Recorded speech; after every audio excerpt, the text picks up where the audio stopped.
ธีธรรมสื่อธรรมะละกิเลสอันเป็นเหตุก่อทุกข์บ่สุขใสต้องซอยกันสื่อธรรมะเข้าสู่ใจวิถีพุทธนันไซแม่นแนวทางวิถีพุทธวิถีธรรมนำชีวิตฝึกดวงจิตผิดชอบให้ปล่อยวางตามวิถีเรียบง่ายทางสายกลางเชิญเข้าทางวิถีพุทธเวทีธรรม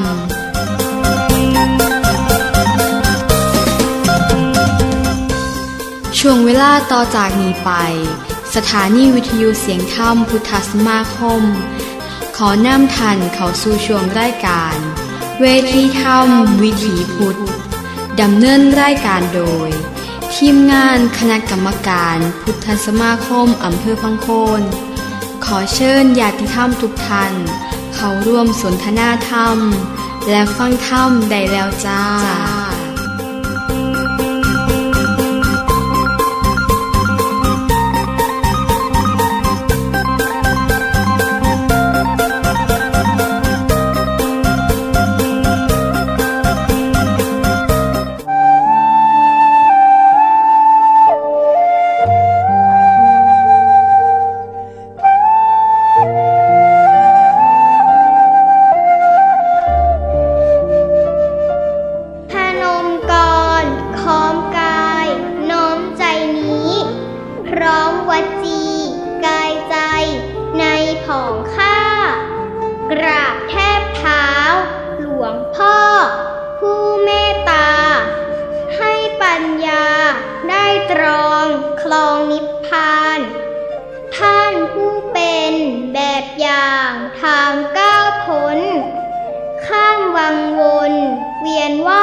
ชำระ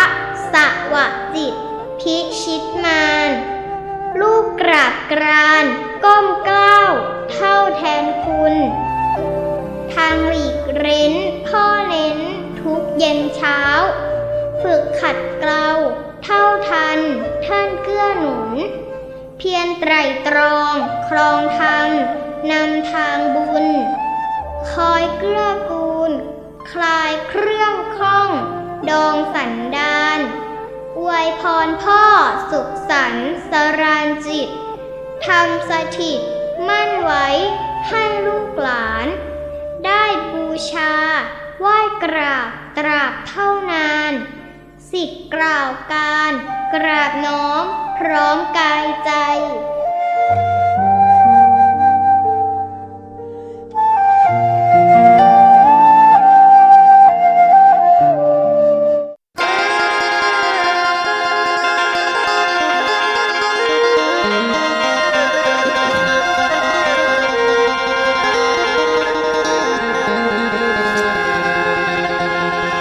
พี่น้องเอ๋ยเพิ่นว่าน้อกำเอ๋ยกำที่เฮาเคยสร้างบ่มีทางสิง่ายคิดด้วยใจทำด้วยกายแล้วว่าจากที่ว่าเว้าโอ้ยกำนั้นหลีกบ่เป็นคนเอ๋ยสาธุข้าพระพุทธเจ้าขอนอบน้อมแด่พระธรรมคำสอนของพระชินวรสมเด็จพระสัมมาสัมพุทธเจ้าพระองค์นั้นกราบนมัสการคุณครูบาอาจารย์นักปราชญ์และผู้รู้ทั้งหลายกราบนมัสการพระเดชพระคุณหลวงพ่อวีระศิระโชโตพร้อมพระเจ้าประสงค์ทุกรูปทุกนามเจริญธรรมยังแม่ชีแม่พราหมณ์อุบาสกอุบาสิกา และผู้ปฏิบัติธรรมทุกท่านทุกคนธรรมสวัสดีครับญาติธรรมท่านผู้ฟังทางบ้านเมื่อในรายการเวทีธรรมวิถีพุทธทางสถานีวิทยุเสียงธรรมพุทธสมาคม FM 104.25 เมกะเฮิรตซ์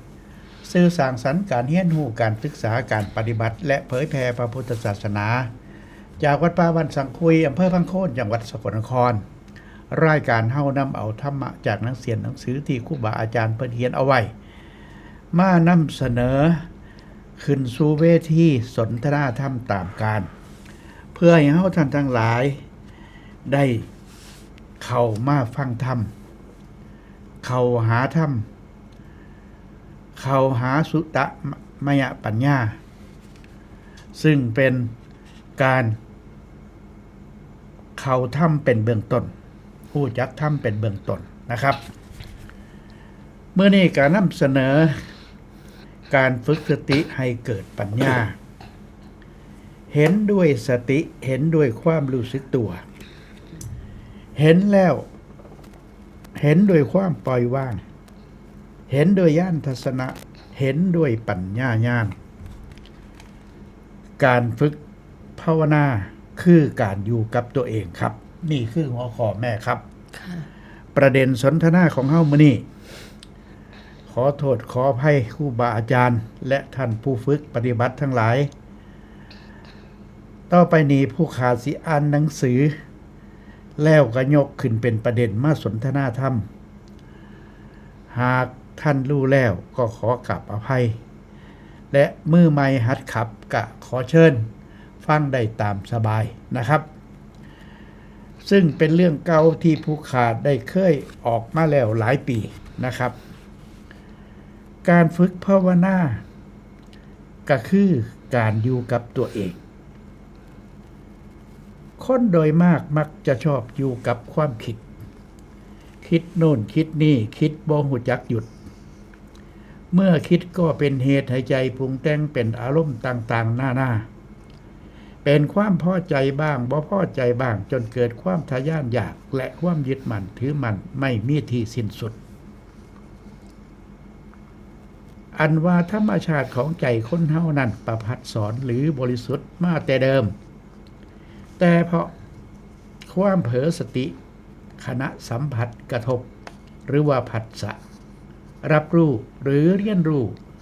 โลกและสิ่งต่างๆภายนอกผ่านทางตาหูจมูกลิ้นกายใจและอายตนะทั้ง6อาทิตาเห็นรูปหูได้ยินเสียงเป็นต้นก็ให้เกิดการปรุงแต่งนึกคิดไปตามรูปที่เห็นเสียงที่ได้ยินพอใจบ้างบ่พอใจบ้างยินดีบ้างไม่ยินดีบ้างเรียกว่าเวทนาคือความยินดียินร้ายเมื่อเกิดสุขเวทนาก็อยากได้สิ่งนั้น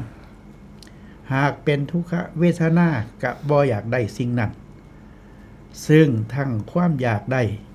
และบ่อยากได้ก็คือตัณหาเมื่อเกิดความอยากได้ก็เกิดความยึดมั่นถือมั่นหรือว่าอุปทานว่าเป็นตัวกูของกูเอาซ้ำบักนี่ซะก่อนทวนกลับขึ้นมาจับประเด็นในวรรคแรกเพิ่นบอกว่าคนโดยมากมักชอบอยู่กับความผิดคิดนู่นคิดนี่บ่รู้จักหยุดมดมือแม่นบ่แม่ค่ะเพราะฉะนั้นเฮาท่านทั้งหลายถ้าเฮามาศึกษาธรรมเฮาจังสิฮู้เพราะว่าเมื่อคิดก็เป็นเหตุให้ใจปรุงแต่งเป็นอารมณ์ต่างๆหน้าความเป็นพอใจบ้างบ่พอใจบ้างจนเกิดความทะยานอยากและยึดมั่นถือมั่นไม่มีที่สิ้นสุดอันว่าธรรมชาติของใจคนเฮานั้นประภัสสอนหรือบริสุทธิ์มาแต่เดิมอันนี้เฮาก็คือสิพ่อฮู้จักนะแม่เนาะเรื่องของบริสุทธิ์นี่ซัมบาเด็กน้อยเกิดใหม่เนาะบริสุทธิ์จริงๆซึ่งบ่ทันได้มีแนวมากระทบเพียงออกมาภายนอกคลอดออกมาปุ๊บอากาศเขากระทบเป็นเรื่องแล้วได้บัดนี้มีหนาวมีร้อนเข้ามาเด็กก็มีแต่ร้องไห้อย่างเดียวเพื่อเรียกร้องความสนใจจากผู้ที่อยู่รอบข้างอูแวนี่แหละครับผู้ประสบการณ์ก็สิบอกว่ามันบริสุทธิ์แท้อย่างแน่นอนเป็นประภัสสอนอย่างแน่นอน ต่อมามันก็เกิดความทะยานอยากได้แม่เป็นความยึดมั่นถือมั่นพอใจบ้างบ่พอใจบ้างได้บัดนี้เพราะฉะนั้นแล้วนี่ตรงนี้แม่สิว่าจังไดว่ามันเกิดความทะยานอยากความยึดมั่นถือมั่นหรือว่าอุปาทานนี่เข้าใจเลยยึดมั่นถือมั่นนะครับแปลได้ควรสิจือศัพท์ตัวนี้เพราะว่ามันสิบ่เข้าใจเรื่องยึดมั่นถือมั่นเนาะแม่เนาะหรือเอาวิชานั่นเองค่ะเอาแม่ลองบอกบังดูบัดก่อนอื่นกับนมัสการหลวงพ่อวิลาศิลโชโตขอกับนมัสการคุณครูบาอาจารย์ทุกรูปทุกนามค่ะมื้อนี้กะมาสนทนาคือเก่าเนาะพ่อเพิ่นถามกะขอกราบนิมนต์คุณครูบาอาจารย์เด้อญาติธรรมของเฮากะโทรมารวมรายการนะคะอันเมซี่กะถือว่าตะกี้ก็เคยคิดจังพ่อว่านี่ล่ะเด็กหน่อยว่าซั่นให้เฮาศึกษามาแบบนี้เด้เกิดขึ้นมามันมีความบริสุทธิ์ว่าซั่นข้าน้อยก็เข้าใจว่าบริสุทธิ์จริงๆเด็กหน่อยแต่พอมาศึกษาทำเข้าใจในส่วนการเกิดการดับบ้างนี่มันก็จะเข้าใจว่าอ้าวนึกว่าแม่นเด็กหน่อยบริสุทธิ์ตั้งกี่แท้มันบ่แม่นดอกพ่อบ่แม่นติบ่มันหลงมาซื่อๆมันหลงมาแล้วมันก็บ่ทันหูจักก็คือความบ่รู้ของมันตอนนั้นซื่อๆเป็นหยังจังฮ้อให้สัตว์มันถูกเฮาเรียนมาตามขบวนการเพิ่นฮ้อคันมันบริสุทธิ์แท้ๆมันบ่ได้มาเกิดขน้อยสิฟันธงแบบนี้พอมารู้ทีหลังเด้แต่กี้เข้าใจว่าเด็กน้อยตั้งขี้แท้มันมาตามกรรมมาตามเหตุตามปัจจัยมาตามความทุกข์ความสุขของการกระทำของจิตวิญญาณดวงนั้นๆสัตตานั่งมาเกิดพุ่นมาจากความสิบริสุทธิ์จังใดแม่นบ่เฮามารู้ทีหลังอันนี้บาดนี้แต่ว่าความบริสุทธิ์ของเด็กน้อยมันไร้เดียงสาคือมันปัญญาบ่หลายก็สิฮู้จักคักก็คือเฮานี่เกิดเป็นแม่เฮาได้คลอดเองเฮาได้เลี้ยงเบิ่งเด็กน้อยก็มีกิเลสตัณหาคือกันโยงมาใส่เลยมันน้อยๆมันก็เป็นนิสัยของไผของมันลูกบางคนสำบายอันบ่เป็นขี้งุดงิดนะพ่อลูกบางคนเป็นขี้งุดงิดจังซี่มันโยงมาใส่กันความบริสุทธิ์ของจิตวิญญาณที่มาเกิดพุ่นขันมันบริสุทธิ์อีหลีนบ่ได้มาเกิดก็เลยแยกไว้เป็น2ฝ่ายเลยมันบริสุทธิ์ตอนใดซั่นเอาตอนละกิเลสตอนดับทุกข์เห็นอริยสัจ4เห็นความเกิดความดับความแก่ความเจ็บความตายหลุดพ้นจากกิเลสตัณหาโลภโกรธหลงพุ่นจังสิบริสุทธิ์ครับผมแต่ว่าเด็กน้อยไล่เดียงสาซะไปอย่าไปว่าเพิ่นบริสุทธิ์เถาะคันเพิ่นบริสุทธิ์แท้เพิ่นบ่ได้เป็นสัตตานั่งใดมาเกิดเป็นสัตตานั่งอยู่ของอยู่จังใดมาเกิดนี่เฮาศึกษาเรื่องนั้นมันก็เป็นเรื่องของกรรมค่ะที่มาเกิดค่ะผู้ที่จะมาเกิดกับอันนั้นตามหนังสือที่เพิ่นว่าได้ค่ะผมก็อ่านอยู่เมื่อวานนี่ค่ะเพิ่นมาเกิดกะตามบุญตามกรรมแม่นตามบุญตามกรรมที่เคยสร้างมาในอดีตชาติแม่นแล้วมาเข้ากับแม่ผู้ใดก็ต้องมีใกล้เคียงกันมีองค์ประกอบที่จะเข้าหากันได้มาตามเหตุตามปัจจัยผู้เป็นแม่ถ้าเป็นคนฝึกมาก่อนกับผู้ที่มาเกิดด้วยก็ต้องเป็น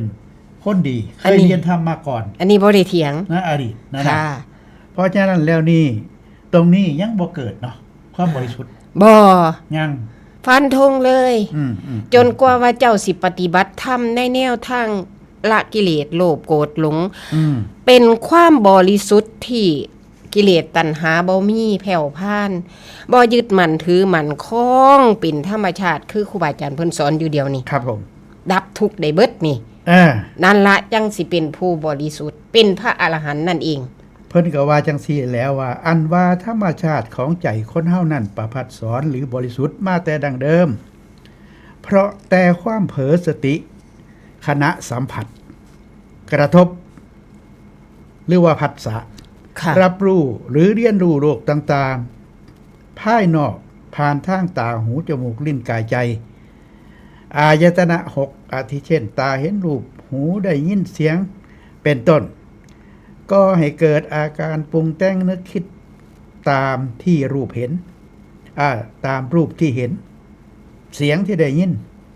พอใจบ้างบ่พอใจบ้างยินดีบ้างอันนี้เรียกว่าเวทนาหรือความยินดียินร้ายเพราะฉะนั้นถ้าแม่ว่าจังสี่มันกะเป็นสองจังหวะได้พอ อายตนะนี่แล้วสะ ค่ะ ก่อน แม เนาะ นตัวนี้น่ะ จังสิได้มากับ ขออนุญาตพอก่อนตัวที่ว่าจิตประพัดสอนก็คือกิเลสบ่ได้ท่านได้มาคล้องจิตมันมีว่างอยู่ ครับ เป็น ครับ อีกวรรคหนึ่งแม่นจิตเด็กน้อยกิเลสบ่ท่านได้เข้ามาคล้องก็ถือว่าประพัดสอนอยู่ อืม ภาษาของพ่อแม่ครูบาอาจารย์หลวงปู่มันนี่เพิ่นสิเทศหรือทีติผู้ตังนี่คือจิตที่มันบ่ทันได้มีกิเลสมาคล้องกับมันบริสุทธิ์อยู่หั้นแล้ว มันบ่มีของเสียเข้ามาเจือปน ครับ แต่ว่ามันก็สิเกิดมาตามเหตุตามปัจจัยอันนี้แล้ว แม่นบ่ล่ะ ครับ ตาเห็นรูปหูฟังเสียงนำหมดนี่ต้นทุกข์ก็คือเฮาได้เกิดมาแล้วนี่มีขันธ์5นี่ เป็นต้นทุกข์เลยนี่ อืม มันก็สะสมมันจังสิเกี่ยวเนื่องกันให้เฮามาปฏิบัติธรรมนี่ก็คือมาคัดมาเก่ามาละมารู้ให้มันรู้แจ้งแท่งตลอดแยกดีแยกชั่วแยกบาปแยกบุญ จนกว่าว่าฮู้จักการเกิดการดับฮู้จักอริยสัจ4น้ำเพิ่นนี่เด้ ครับ จังสิฮู้จักปล่อยวางในจบลงด้วยไตรลักษณ์ที่ครูบาอาจารย์สอนเฮานี่ ตายตามไปตามตำรับมันเลยเด้ มันเกิดจากกิเลสเขามาครอบ แม่ งำ น แม่นบ่แม่ มีกิเลสโลภโกรธหลงจังได๋มาเกิดอีก จังไดมาเกิดอีก เป็นสัตตานั่งก็แปลว่าเครื่องของ ครับ เจ้าของกับหยังล่ะ เออ เจ้าก็ไปที่บุญ ครับ ใกล้เคียงกับอันแม่ผู้บ่มีสัตว์มีศีลบ่ได้เกิดร่วมผู้ดิบผู้ดี เจ้าก็สร้างมาเฮี้ยงกัน อันนี้ถามหลวงพ่อเฮาแต่สมัยเมชีมาใหม่ๆ อืม เป็นหยังแต่เฮาหันยังบ่คันได้เข้าใจกรรมนี่นึกว่ามันอันเดียวกันพ่อแม่อันเคยฆ่าสัตว์ อันยิ่งสัตว์ตาบอด ได้ลูกออกมาลูกเราตาบอด แม่นอันเดียวกันบ่ให้พวกขน้อยถามหลวงพ่อเฮาแต่เป็นพระอาจารย์พุ่นเพิ่นก็ตอบว่ากรรมมันใกล้เคียงกัน ครับ บ่แม่นอันเดียวกันดอก แต่ว่ากรรมใกล้เคียงกัน เหตุปัจจัยที่เคยรวมเคยซื้อต่อกัน อืม พุ่นเด้ ตอนนี้แล้วตอนกิเลสมันเกิด ที่เพิ่นบอกว่าคณะสัมผัสกระทบหรือว่าผัสสะรับรู้หรือเรียนรู้โลกและสิ่งต่างๆภายนอกผ่านทางตาหูจมูกลิ้นกายและใจ หรือว่าอายตนะทั้ง6 ค่ะ อาทิเช่นตาเห็นรูปหูกระทบเสียงเป็นต้น ก็ให้เกิดการปรุงแต่งนึกคิดตามรูปที่เห็น นี่แหละ ค่ะ ก็ให้เกิดการปรุงแต่งนึกคิดไปตามรูปที่เห็น เสียงที่ได้ยินพอใจบ้างบ่พอใจบ้างยินดีบ้างบ่ยินดีบ้าง เรียกว่าเวทนา ค่ะ คือเกิดความยินดียินร้ายนี่แหละตอนที่มันเกิด ถ้าเฮาลงโตปฏิบัติอีหลีบาดนี่กรรมเก่าเด้ตาหูจมูกลิ้นกายใจนี่ อืม แล้วมันเอาถ้าเฮามาเจอนี่เขาเรียกว่าภาษาแม่นบ่ภาษาครูบาอาจารย์เพิ่นเว้า ครับ มันต่อใส่กัน ตาเห็นรูปหูฟังเสียงแม่นบ่รูปรสกินเสียงสัมผัสนี่ธรรมอารมณ์ลงใจพอใจบ่พอใจแม่นบ่แต่ว่าบาดนี้ถ้านำการศึกษาในการเกิดตาหูจมูกลิ้นกายใจอันนี้บ่ทันมีเด้มีที่แรกน่ะเกิดเป็นหยดน้ำใสๆแม่นบ่ต่อมาก็ถือว่าเป็นก้อนเลือดต่อมาเป็นเปซี่เป็นอีหยังจังได๋ปัญจสาขาออกมาแตกเป็นโตคนนี่มีหัวใจมีเลือดมีเนื้อมีจิตวิญญาณสัตตานั่งนี่ ครับผม มันก็เลยมีตาหูจมูกอันนี้เพิ่นว่ากรรมเก่าจังได๋มาเกิดว่าซั่นภาษาครูบาอาจารย์เพิ่นว่าเฮาเลยมาฝึกว่าอย่ามันต่อกันนี่ก็ให้ทำความรู้ให้มันแจ้ง เอาจังซี่ก็แล้วกัน ค่ะ ผมสังเกตที่อ่านมานี่ บอกว่าความปรุงแต่งนึกคิด ไปตามรูปที่เห็น ค่ะ ที่พัสสะนั่น ค่ะ แม่นบ่ แม่น โตปรุงแต่งนี่แหละปรุงแต่งนึกคิดนี่แหละมันเป็นกิเลสโตที่มันมาสร้างพอใจบ่พอใจ ค่ะ ให้กับเฮา ค่ะ แต่ถ้าโยงเบิ่งคักๆกะโลภโกรธหลงกะมาเกิดตัณหาราคะอุปทานนำหมู่นี่เป็นรูปเป็นนามเด้สันนะพ่อมันก็เลยให้ว่าพันละวันอยู่คันสิเว้านั่นปานหากไผ อ้าว เนาะ มีเหตุแล้วคือการปรุงแต่งแม่ แม่น เฮาอย่าเว้าออกไปตรงนั้นเฮาอยากคิดว่ามันมาครอบงำตรงไหน ตรงเฮาคิดนึกปรุงแต่งเฮามาหาวิธีแก้ไผที่ปฏิบัติมาแล้วมาบอกกัน อ๋อสิเอา เป็น บุญ หยัง นี่ มันจังสิบ่คิดปรุงแต่ง อืม ตัวนี้คือตัวกิเลสคิดปรุงแต่ง ค่ะ สักสิเฮ็ดใจจังไดสู่กับมันแบบใด ค่ะ วิธีฝึกจังได ฝึกเข้าสู่ระบบความถูกต้องเลย อ่า ระบบความถูกต้องครูบาอาจารย์เพิ่นให้มาล่ะพระพุทธเจ้าให้มาล่ะ ก็คือศีลสมาธิปัญญาก็มาฝึกสติการงานแล้วก็มาฝึกสติปัฏฐานทางสี่ อืม ก็เอากายอันนี้ขันธ์ห้าอันนี้เป็นตัวตั้ง ครับ แม่นว่าล่ะฝึกให้มันรู้เด้สันให้ฮู้เมื่อเจ้าของก็คือสติอันนี้ ให้รู้ซึกคันสิเว้าก็สัพพัญญะคันรู้ซึกซื่อๆมันก็แค่รู้ซึกแต่ ถ้าบ่มีสัพพัญญะที่ไปกำบังเฮียนมันก็ไปตามกิเลสตัณหาเจ้าอันนี้สันบาดนี่แม่นบ่ มันก็เกี่ยวของ โอ้ กับ ย การ เกี่ยวหมดเลย เกี่ยวของกับการเฮาต้องฝึกดูใจตัวเอง ค่ะ ตอนนี้คิดปรุงแต่งแล้วนี่ ค่ะ เอาละเว้ย ตอนนี้ มาละเว้ยเฮาฮู้ทันปุบ เออ มันก็หยุดคิดปรุงแต่ แม่ ง น นี่คือตัวแก่ แม่น ผมอยากเว้าจังซี่นะ เออ เว้าไหลไปเรื่อยๆคือเพิ่นเว้าเฮาก็บ่ฮู้จักวิธีฝึกแม่ ค่ะ แต่ตอนได้ฟังผ่านหูเด้สิเข้ามาที่แรก ผม เจ้า แฮ เขา กเรียบเลยนะต้องเอาแบบนี้ เอาเว้าแต่เจ้าก็ต้องผ่านระดับขึ้นปอนุบาลในก่อนเด้ เข้าใจ แม่นบ่ เข้าใจ อนุบาลหนึ่ง นี่ตามหนังสือ ค่ะ เพิ่นบอกว่ามาตอนคิดปรุงแต่งนึกคิดไปตามรูปที่เห็น ค่ะ เสียงได้ยิน ค่ะ พอใจบ้างบ่พอใจบ้าง ยินดีบ้างบ่ยินดีบ้าง เพิ่นเอิ้นว่าเวทนา คือความยินดียินไล่นี่ละจบตรงนี้ เพราะฉะนั้นฝึกดูใจตัวเองบ่อยๆ ที่เพิ่นว่า แม่นอันนี้ แม่นบ่ จุดมันอยู่นี่ เฮาสิพ่อ แต่เฮาบ่รู้เด้ หึ บ่รู้ข่อยบ่รู้ข่อยอยากได้บุญข่อยบ้านนี้เพิ่นก็เลยว่า ปุถุชนจังชาวบ้านเฮานี่ เพิ่นจังบอกให้ทา คันบ่ น รู้มันก็จับบ่ได้ แก้ปัญ ต้ หา อง บ่ ให้ ได้ครับ ทานซะก่อนคันเจ้ายังบ่รู้ไป อืม ไปรักษาศีล ไปเฮียนภาวนา ไปหาครูบาอาจารย์ หากัลยาณมิตรหาบัณฑิตธรรมะเพิ่นสอนจังใดคอยไต่คอยเต่าบ่แม่นมาสิรู้โลด ไตอยู่หั่นแล้ว ก็ไต่อยู่หันตาม ถ้า ปั บ่ ญ รู้ ญา จักวิธีฝึกมันก็ดน แน่นอน ใช่ไหม ค่ะ ถ้ารักษาศีลคือคุณแม่ว่า บอกตรงๆฟันธงว่าบ่ได้ทั้งหมด อันพ่อเว้านี่มัน ศีลหาพ่อเอาคุกมือ ค่ะ แต่ว่ามันขาด แม่น บางเทื่อมันขาดไปอันนึงอันใด นั่นล่ะฝึกส ไอ้ ติ ตัวเขาเจ้านั่น อืม แล้วมันก็ฮู้จักฝึกว่าอันนี้ผิด ค่ะ ผิดแล้วโตก้าวหน้ามันก็บ่มี เจ้าก็ต้องมาดูจิตต่อมันจังหวะที่2เด้ ก็ ที่ มา พ่ ดู อ ใจ เว้า เจ้า นี่ ของ ค่ะ ครับผม เจ้าต้องไต่มาแล้วนั่นเจ้าเฮ็ดมาแล้วเด้จังสิมารู้ท่านกิ มั เล น ส บอกกันบ่ได้หรอก ค่ะ อันนี้น่ะต้องฮู้วิธีฝึก ค่ะ ฮู้วิธีฝึกแล้วเฮาก็ไปฝึกเอาเอง นั่นแหละ มันสิไปบอกว่าคือผมสอนกอบให้ครู่ให้นักเรียน เอาหลักการ เอาอันนี้เด้อคือ เขาเอิ่นว่าเขาเรียกลืมเลย เขาบอกว่าการเริ่มแรกการฝึกเนี่ยคุณต้องรู้จัก ไอ้วิธีซะก่อน ค่ะ จังสิฝึกได้ แม่น จั บ่ ง เถียงอันนี้ เจ้าสิให้ฝึก ผู้ฝึกนี่สิบอกว่า คุณต้องฝึกคือผมได้มันจังสิได้ บ่แม่น อันนี้คือกัน บ่แม่น เพราะฉะนั้นแล้วเว่าให้ฟังว่ามันลืม ไผฝึกก็ได้ เริ่มต้นนี่มันต้องแบบนี้เขาที่บอกให้ไปตามเกมของกอบ ค่ะ ไปตามวิชาของกอบ แม่น แล้วคุณก็สิเป็น นี่ล่ะจังว่าพระพุทธเจ้าเพิ่นบอกว่า เขาบอกคือได้แหละเบสิก เออ ใส่ภาษาอังกฤษว่าเบสิกฝึกเบสิกซะก่อน เบสิกนี่โปรที่ผ่านมาเขาเป็นโปรผู้ที่เก่งที่สุดในโลก ตั้งไว้ว่าต้องยืนแบบนี้ ค่ะ สวิงแบบนี้ ค่ะ เจ้าก็ฝึก ไป เอ ตาม งบาดนี้ คุณก็ไปฝึกเอาเอง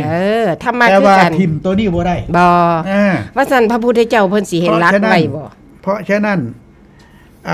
รูปที่เห็นเนี่ยเฮาต้องรู้ทันโอ้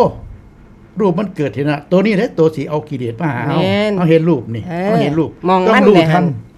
ต้องรู้ทัน ไม่ แล้วบัด ซา นี้ ซาเมซี่นี่บ่ได้สนใจเรื่องรูปเลยเฮาบ่รู้เด้พ่อกระไตเต่าตามระบบมาคือกัน จังว่าบัด นี่ละระบบละนี่ สมควร เออ ฮู้มันก็จังฮู้เด้แต่ละหม่องนั้น คือครับใช่ เฮาปฏิบัติไปมันเข้าใจเอาเองมันก็เปลี่ยนผัดไปก็ยังว่าไต่เต่าไปเดินมักมา จังว่าเฮามาสนทนาธรรมกันตามนี้ตามที่ครูบาอาจารย์บอกไว้ บางคนก็เข้าใจ บางคนก็บ่เข้าใจบ่เข้าใจแล้วก็ต้องฟัง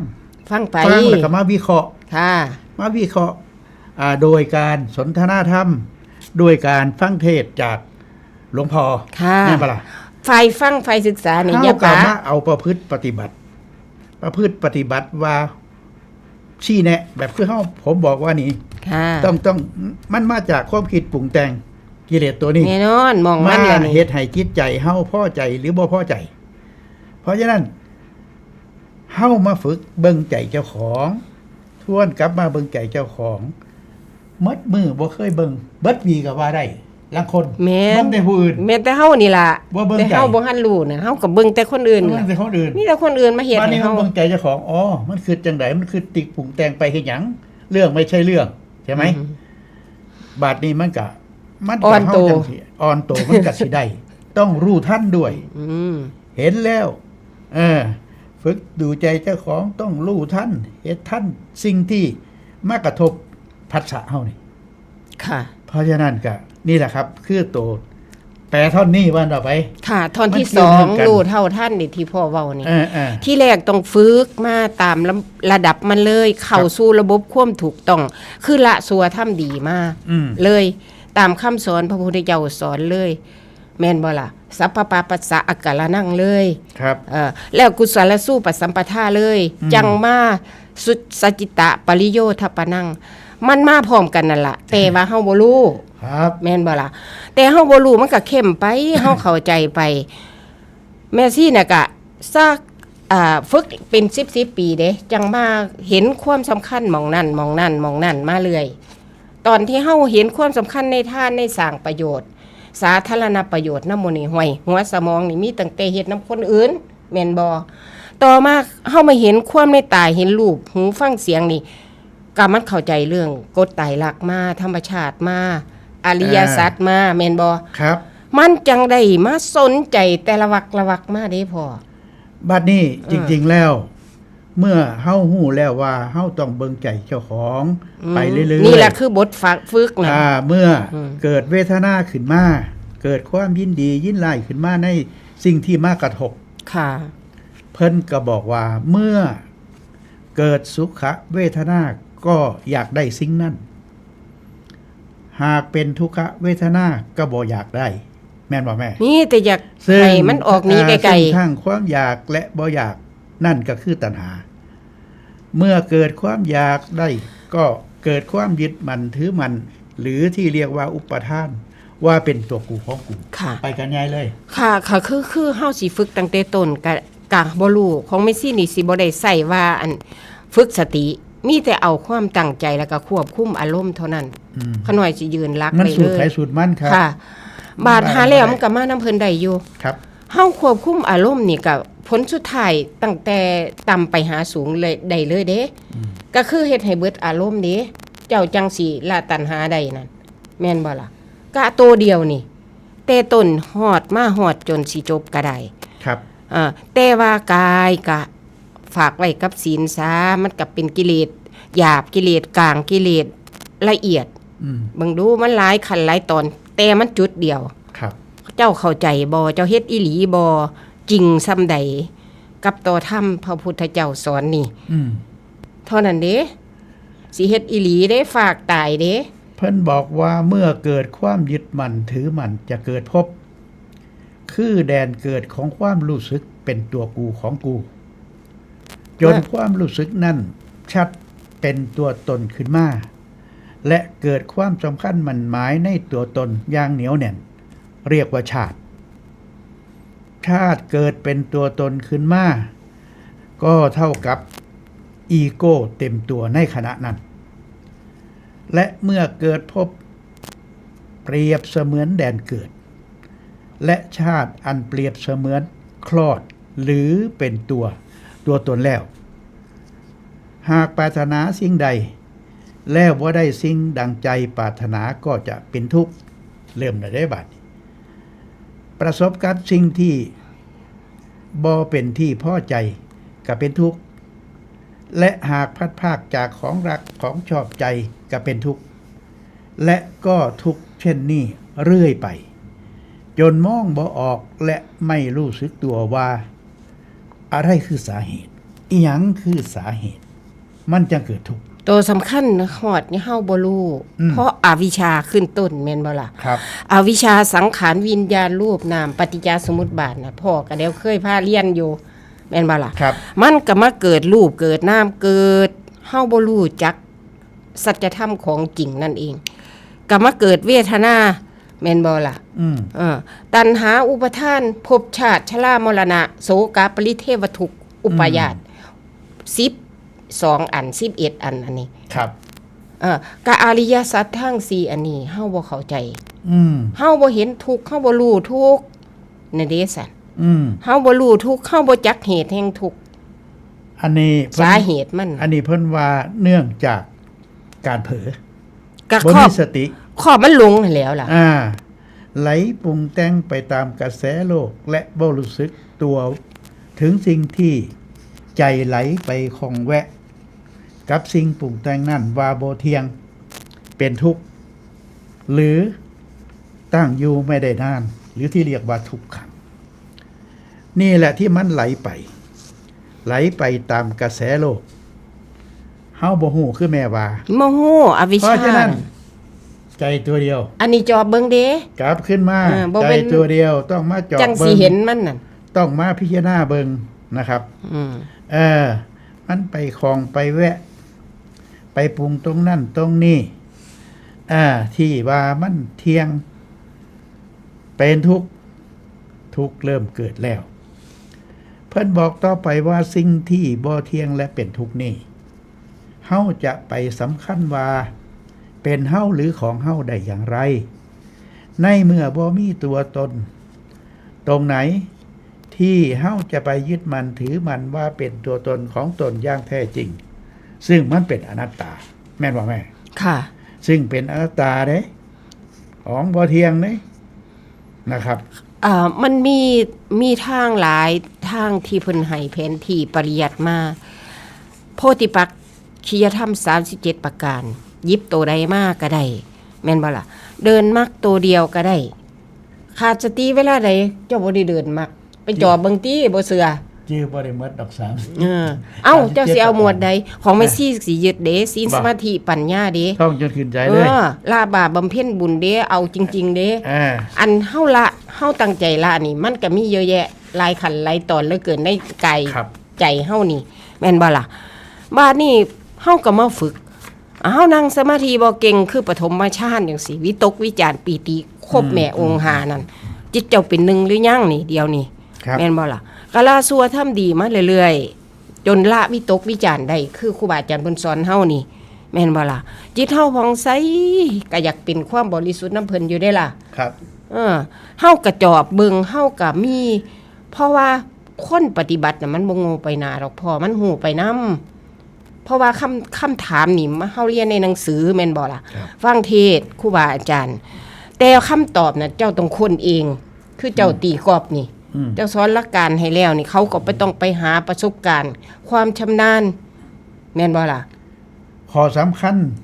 ครูบางคนอยากให้ลูกศิษย์ตีคือเจ้าของ นี่คือตัวปัญหา สอน บ่ ซึ่งมันแมนเบสิกอยู่ก็จริง ค่ะ แต่ว่าบัดหาไปปฏิบัติจริงแล้ว ความสามารถแต่ละคนมันบ่คือกันเด้ ค่ะ เขาถึงทำคือกัน ค่ะ ครับ เขาถึงบ่ซ้ำกัน ค่ะ เขาไว้ชา ได้ว่า ต่างกันไป ผู้เข้าใจโลกและก็เข้าใจธรรมนี่เพิ่นสิบ่เว้าความนี้ ครับ เพราะเพิ่นรู้จักกรรมเพิ่นรู้จักชาติเกิดกำเนิดมาบ่คือกันบำเพ็ญมาบ่คือกัน สติปัญญาบ่เทอกัน บุญบ่คือกัน ได้เฮ็ดมาเด้ซั่นเพิ่นเข้าใจเลย แต่เพิ่นบอกหลักการบาดนี้แม่ซี่ก็เลยจับประเด็นในการฝึกได้ก็ว่าค้นหาตัวเองให้มันเจอให้ได้ แล้ว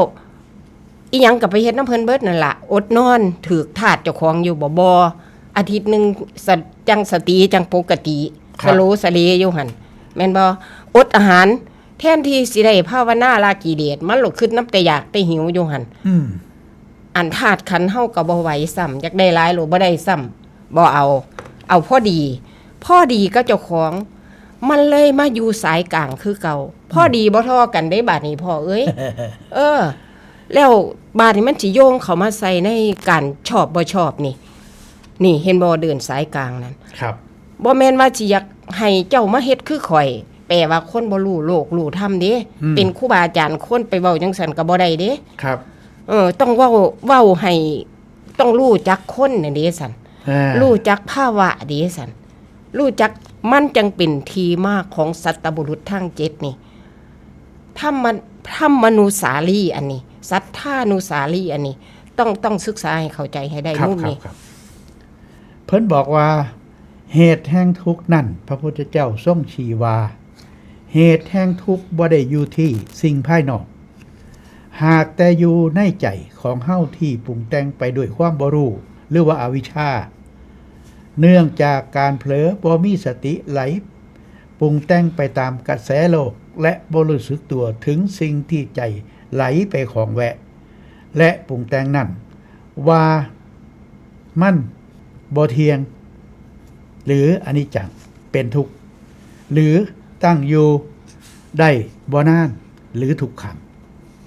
สิ่งที่บ่เที่ยงเป็นทุกข์นี่เฮาจะไปสำคัญว่าเฮาเป็นหรือของเฮาได้อย่างไร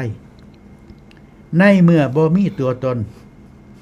ไม่มีตัวตนตรงไหนที่จะไปยึดมันถือมันว่าเป็นตัวตนของตนได้อย่างแท้จริงเพราะว่ามันเป็นอนัตตา ค่ะ เป็นที่มาของการฝึกภาวนาจังสิมาเห็นของบ่เห็นโตไม่สิว่า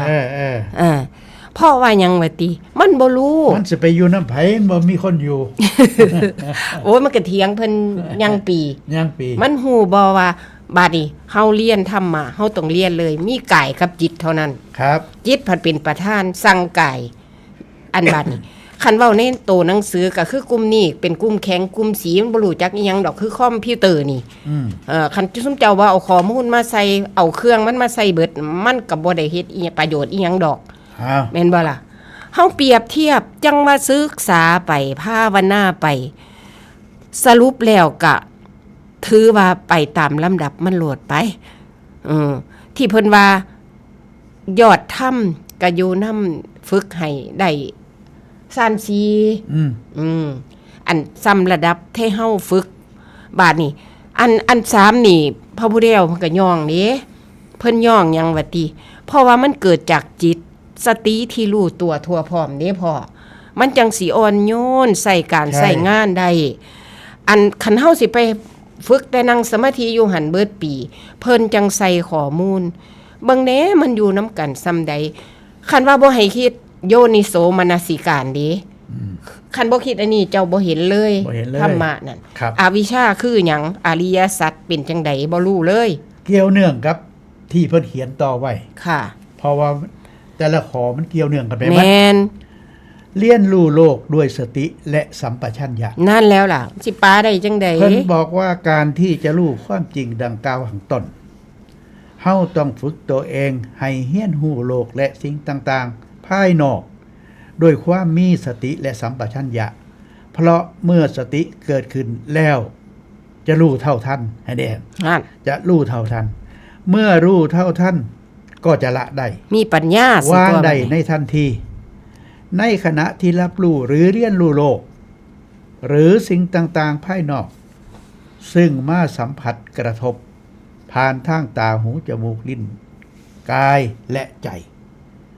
หากมีสติรู้เท่าทันตรงที่กระทบสัมผัส ก็จะสักแต่ว่าเห็น สักแต่ว่าได้ยิน และจะไม่ปรุงแต่งเป็นเวทนาตัณหาอุปาทานภพชาติและทุกข์หรือหากเผลอสติขณะกระทบสัมผัส ก็เพิ่งมีสติรู้เท่าทันเวทนาที่เกิดขึ้นนะเด้รู้เท่าทันนะแม่ อันตัวนี้วรรค2วรรค3มาแล้วเด้ วรรคสองวรรคสาม เจ้า มา ต้อง แล้ว ผ่านมุมแรกมาก่อน จะ เด้ ได้บ่ปรุงแต่งเป็นตัณหาอุปาทานภพชาติ และทุกข์ต่อไป การมีสติรู้เท่าทันจะทำให้เฮาละได้ฮู้จักว่างได้ในขณะนั้น เมื่อละได้ว่างได้ก็จะเกิดความรู้สึกตัว เรียกว่าสัมปชัญญะตื่นขึ้นมาในขณะนั้นว่าสิ่งนั้นชอบหรือไม่ชอบอย่างไร ควรทำหรือไม่ควรทำอย่างไร ก็ต้องเหมาะสมอย่างไร อันเป็นตัวปัญหาที่เกิดขึ้นเพราะมีสติและสัมปชัญญะนั่นเอง ดังที่พระบาทสมเด็จพระเจ้าอยู่หัวได้เคยตรัสไปในพระบรมราโชวาทว่า มีสติรู้ตัว มีปัญญารู้คิด กล่าวคือต้องมีทางสติและความรู้สึกตัว หรือสัมปชัญญะจึงจะเกิดปัญญารู้คิด คือหู้ว่าอะไรควร อะไรบ่ควร หรือรู้เหตุผลตนประมาณ กาลเทศะและบุคคลเป็นตนนี่คือเรียนรู้ให้มันทัน ค่ะก่อนเจ้าสิอันนี้ก็คือเบิ่งดูเฮาซึ้งใจส่ำใดพระพุทธเจ้าให้ข้อมูลเฮามา เพิ่นต้องให้ละบาป เจ้าต้องรู้เฮาแยกกายสังขารบ่เป็นของไม่ซี่สิไปแยกบาปแยกบุญก่อนเด้ เพราะว่าบ่รู้มองกายสังขารมองขันธ์5นี่ยังบ่รู้แม่นบ่ล่ะคอยก็แยกบาปแยกบุญแยกคุณแยกโทษเอาอยู่หั่นล่ะ จนว่ามันก็เป็นเกี่ยวเนื่องกับมาเฮาฝึกสติมานำกันเฮาใส่ข้อมูลที่ถูกแล้วสิ่งนี้บ่ดีบ่ถูกบ่เฮ็ดจังซี่มันก็ฝึกง่ายขึ้นได้พอ ครับ แต่คันผู้เพิ่นมีปัญญาในสายที่เพิ่นมาทางเบิ่งขันธ์5แล้วเพิ่นดับทุกข์บ่มีหยังว่างบ่มีตัวตน เพิ่นกลับมาได้คือเก่าแม่นบ่ล่ะปัญญาของเฮามันจังบ่ได้ค้นหาตัวเองให้มันพบว่าอันใดเป็นประโยชน์แก่ตนแก่ท่านนี่แม่นบ่ ตัวสตินี่ต้องอยู่น้ำเจ้าของตลอดเวลา เฮาต้องมาฝึกจุดประสงค์สติอันนี้แหละ ครับผม แล้วก็ฝึกบ่ให้มันหลงคันสิเว้าสั้นๆนั่นก็ครอบมันหลงนี่แล้ว อันนี้เพิ่นบอกว่าตรงที่การกระทบสัมผัสก็จะสักแต่ว่าเห็น จักบ่ได้นี่แล้ว ยิและจะไม่ปรุงแต่งเป็นเวทนาตัณหาอุปาทานภพชาติและทุกข์ต่อไป เฝ้าสังเกตเลยจอบเบิ่งเลย มันไปเบิดพวงคันไฟกามมาราคะไฟตัณหาราคะอุปาทานของกูไปเบิดพวงคันเฮาบ่แยกออกไปอันนี้คุณอันนี้โทษไปเบิดก็คือเฮาลงไป เพราะมันมีโตหมุนอยู่ไม่ซี่คิดในความรู้สึกนี่โลภโกรธหลงตัณหาราคะ ให้พระอาจารย์สังวานนัง เมื่อวานนี่ ค่ะ ไปจ้างเขาเฮ็ดป้าย ค่ะ ไปจ้างเขาเฮ็ดป้ายซื้อที่ดินนะครับ ค่ะ พระอาจารย์เพิ่นสิสังเกตผมขับรถ ค่ะ ไปบ่ไกลเด้จากวัดทรัพย์สมบูรณ์ไปสี่แยกพังโคนนี่หนึง ค่ะ เพิ่นก็บอกว่าผมคุยหลายนะ ระวังเผลอสตินะ ตรงนี้ที่มันพลาด ผมก็เลยมาคิดว่าเฮาเว้าเรื่องสตินี่เนาะโอ้พระกับโยมคนละโยชน์นี่ การสร้างสติของเพิ่นบรรยาวเฮาเกิดตลอดเด้เพิ่นเกิดตลอดเด้เพิ่นยังได้มาเตือนเฮาว่า เฮาลงไป อ๋อนี่คุยหลาย มันหลง เผลอสติ มันหลงไป แต่เพิ่นก็ชวนคุย แต่ว่าเพิ่นให้เฮาฝึกได้จังได๋ก็บ่จัก สาเหตุ สาเหตุเพราะฉะนั้นแล้วนี่โอ้ เฮาก็โอ้แหละ โอ้แล้วถึง อ๋อแหละ อ๋อ เฮาก็ได้ปัญญานำเพิ่นเด้ อยู่ใกล้บัณฑิตน่ะ เว้าอีหยังออกไปก็มีสติ เว้าอีหยังออกไปเบิ่งถนนเปิดเห็นป้ายนั่นป้ายนี่ก็ไปอ่านซะละมันเผลอสติ ค่ะ เลี้ยวเบิ่งข้างทางซะละอีกพอแป๊บเดียวครับ นี่ล่ะคันเฮา ปัด มี ปัญหาได้ มีอันสติจอบเบิ่งอยู่บ่เศร้านี่ เฮาสิเห็นอาการซุ่มนี่เบิดเลยเด้ ครับ เห็นอาการของตัณหา เห็นอาการโกรธเห็นอาการพอใจบ่พอใจโลภมาลงมาต้องศึกษาให้เห็นหน้าตาของเขาดิเห็นหน่อยเห็นหลายก็ต้องให้เห็นจิตเจ้าของดิแม่นบ่พ่อว่า ฝึก บ่ สติได้ดลได้นานนี่แหล้วมันบ่แม่นธรรมดามันมีเวลาของมันอยู่ มีเวลา ครับ เฮ็ดไปเถอะ เรื่องของสติให้รู้เท่าทันสิ่งที่ปรากฏเกิดขึ้น ว่าควรทำหรือบ่ควรทำสิไปหรือสิอยู่มันตกสตินี่เองเด้ ค่ะ กำกับไว้หมดปฏิบัติธรรมก็คือกัน ตัวสตินี่เป็นตัวอันระลึกได้ซื่อๆได้พ ครั อบ ผม ถ้าเจ้าบ่ใส่ข้อมูลนี่ก็ห่วยโจรกับมีสติคือกันเด้ เพิ่น มัน บอก ไปจอบลั ว่าก สติในชีวิตประจำวัน เออ คนโดยทั่วไปจะมีสติระดับหนึ่งคือ มีสติในการศึกษาเราเรียนในการทำงาน ค่ะ ในการเลี้ยงดูครอบครัว และการทำกิจกรรมต่างๆ ในชีวิตประจำวัน โดยธรรมชาติสติจะเกิดขึ้นเอง เมื่อเฮาหูจักทำสิ่งต่างๆ ในชีวิตประจำวันด้วยความเอาใจใส่ความตั้งใจ และความรับผิดชอบ จะเห็นได้ว่าบางคนแม่บ่เคยมาศึกษา และปฏิบัติธรรมที่วัด แต่โดยธรรมชาติเป็นคนเอาใจใส่มีความตั้งใจและมีความรับผิดชอบ พื้นฐานสติจะดีกว่าบางคนที่แม่จะมาศึกษาและปฏิบัติที่วัด แต่ปกติเป็นคนบ่เอาใจใส่แม่ครับ ก็ บ่มีความตั้งใจ ติ ขาดความรับผิดชอบในหน้าที่การงานและครอบครัวโอ้ยมันสิเขาเจ้าของได้นี่ โอ้ย เนาะ เขาเบิดไผก็ดีอำซั่นบ่ได้มาฝึกเด้ เวลาว่านั่งสมาธิที่วัดก็มักจะฟุ้งซ่านหรือไม่ก็นั่งหลับ เพราะในชีวิตประจำวันไม่ได้อยู่ด้วยสติ เมื่อมาฝึกเพื่อให้เกิดสมาธิวิปัสสนา จึงฝึกบ่เท่าผู้อื่นบ่ก้าวหน้าและบ่เป็นผลสำเร็จ คนที่รู้จักดำเนินชีวิตด้วยความมีสติมีความเอาใจใส่มีความตั้งใจ และมีความรับผิดชอบอยู่เนื่องๆจึงเท่ากับได้ปฏิบัติธรรมในชีวิตประจำวันด้วยความมีสติพอมีโอกาสฟังคำสอนและแนวปฏิบัติในการฝึก ก็จะตั้งมันเป็นสมาธิได้ง่าย นี่แล้วมันบ่ทอกัน มันบ่ทออ ม ที่เพิ่นให้เฮาฝึกดำเนินไปจังซี่เฮามีสติก็จริง แต่คันมันบ่เป็นสัมมาสติน่ะมันก็บ่ได้เด้พ่อก็เป็นทางโลกิยะเบิดแม่นบ่ล่ะ เข้าโผแล้วสมาธินะ จังว่าให้เฮานี่ต้องได้มาฝึกสติการงาน เป็นสัมมาแล้ว คือมันแยกให้แยกสิ่งที่อยู่ทางสีกโลกิยธรรมมันเพิ่นแบ่งไว้2ภาคแม่นบ่ล่ะ ครับ แล้วฝึกสติของพระพุทธเจ้านี่ อันใดก็เป็นสัมมาเมิดถูกเบิดแม่นบ่ล่ะสติก็เป็นสัมมาสติสมาธิก็เป็นสัมมาสมาธิอันเดียวกันเพื่อหยังเพื่อดับทุกข์เพื่อรู้กันกับทุกข์แล้วก็ปล่อยวาง เห็นอริยสัจการเกิดการดับก็เพื่อสิบ่ให้หลงอันนี้คือเก่าแม่นบ่ล่ะ ครับ เพื่อสิมีปัญญาออกจากวงล้อมกิเลสตัณหาโลภโกรธหลงเท่านั้น ครับ ง่ายบ่สัน ที่นี่ ง่าย ก็ ว่าสัน มา เบ้าเอา ที่นี่ก็มาฝึกแม่ ค่ะ ฝึกให้มันยาว อืม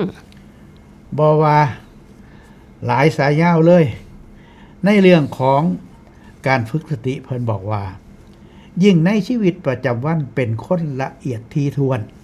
เป็นน้ำข้นพร้อมเลย กับ นิ มัน สั บ่ ย ทอ พื้น กั ฐาน น ค่ะ เบสิก แม่น นั่นเอิ้นเบสิกนะ อืม ช่างสังเกตมีความรอบคอบมีความใคร่ครวญพิจารณาสิ่งต่างๆ ก่อนที่จะทำพูดคิด เป็นปกตินิสัยอยู่เนื่องๆนอกจากสติจะตั้งมันเป็นสมาธิได้ง่ายแล้ว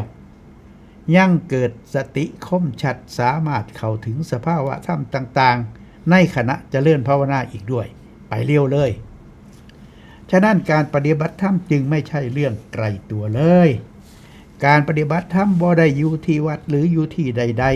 ๆหากแต่อยู่ที่กายวาจาและใจของเฮาเพียงให้เฮารู้จักทำพูดคิดด้วยมีสติอยู่เสมอในชีวิตปัจจุบัน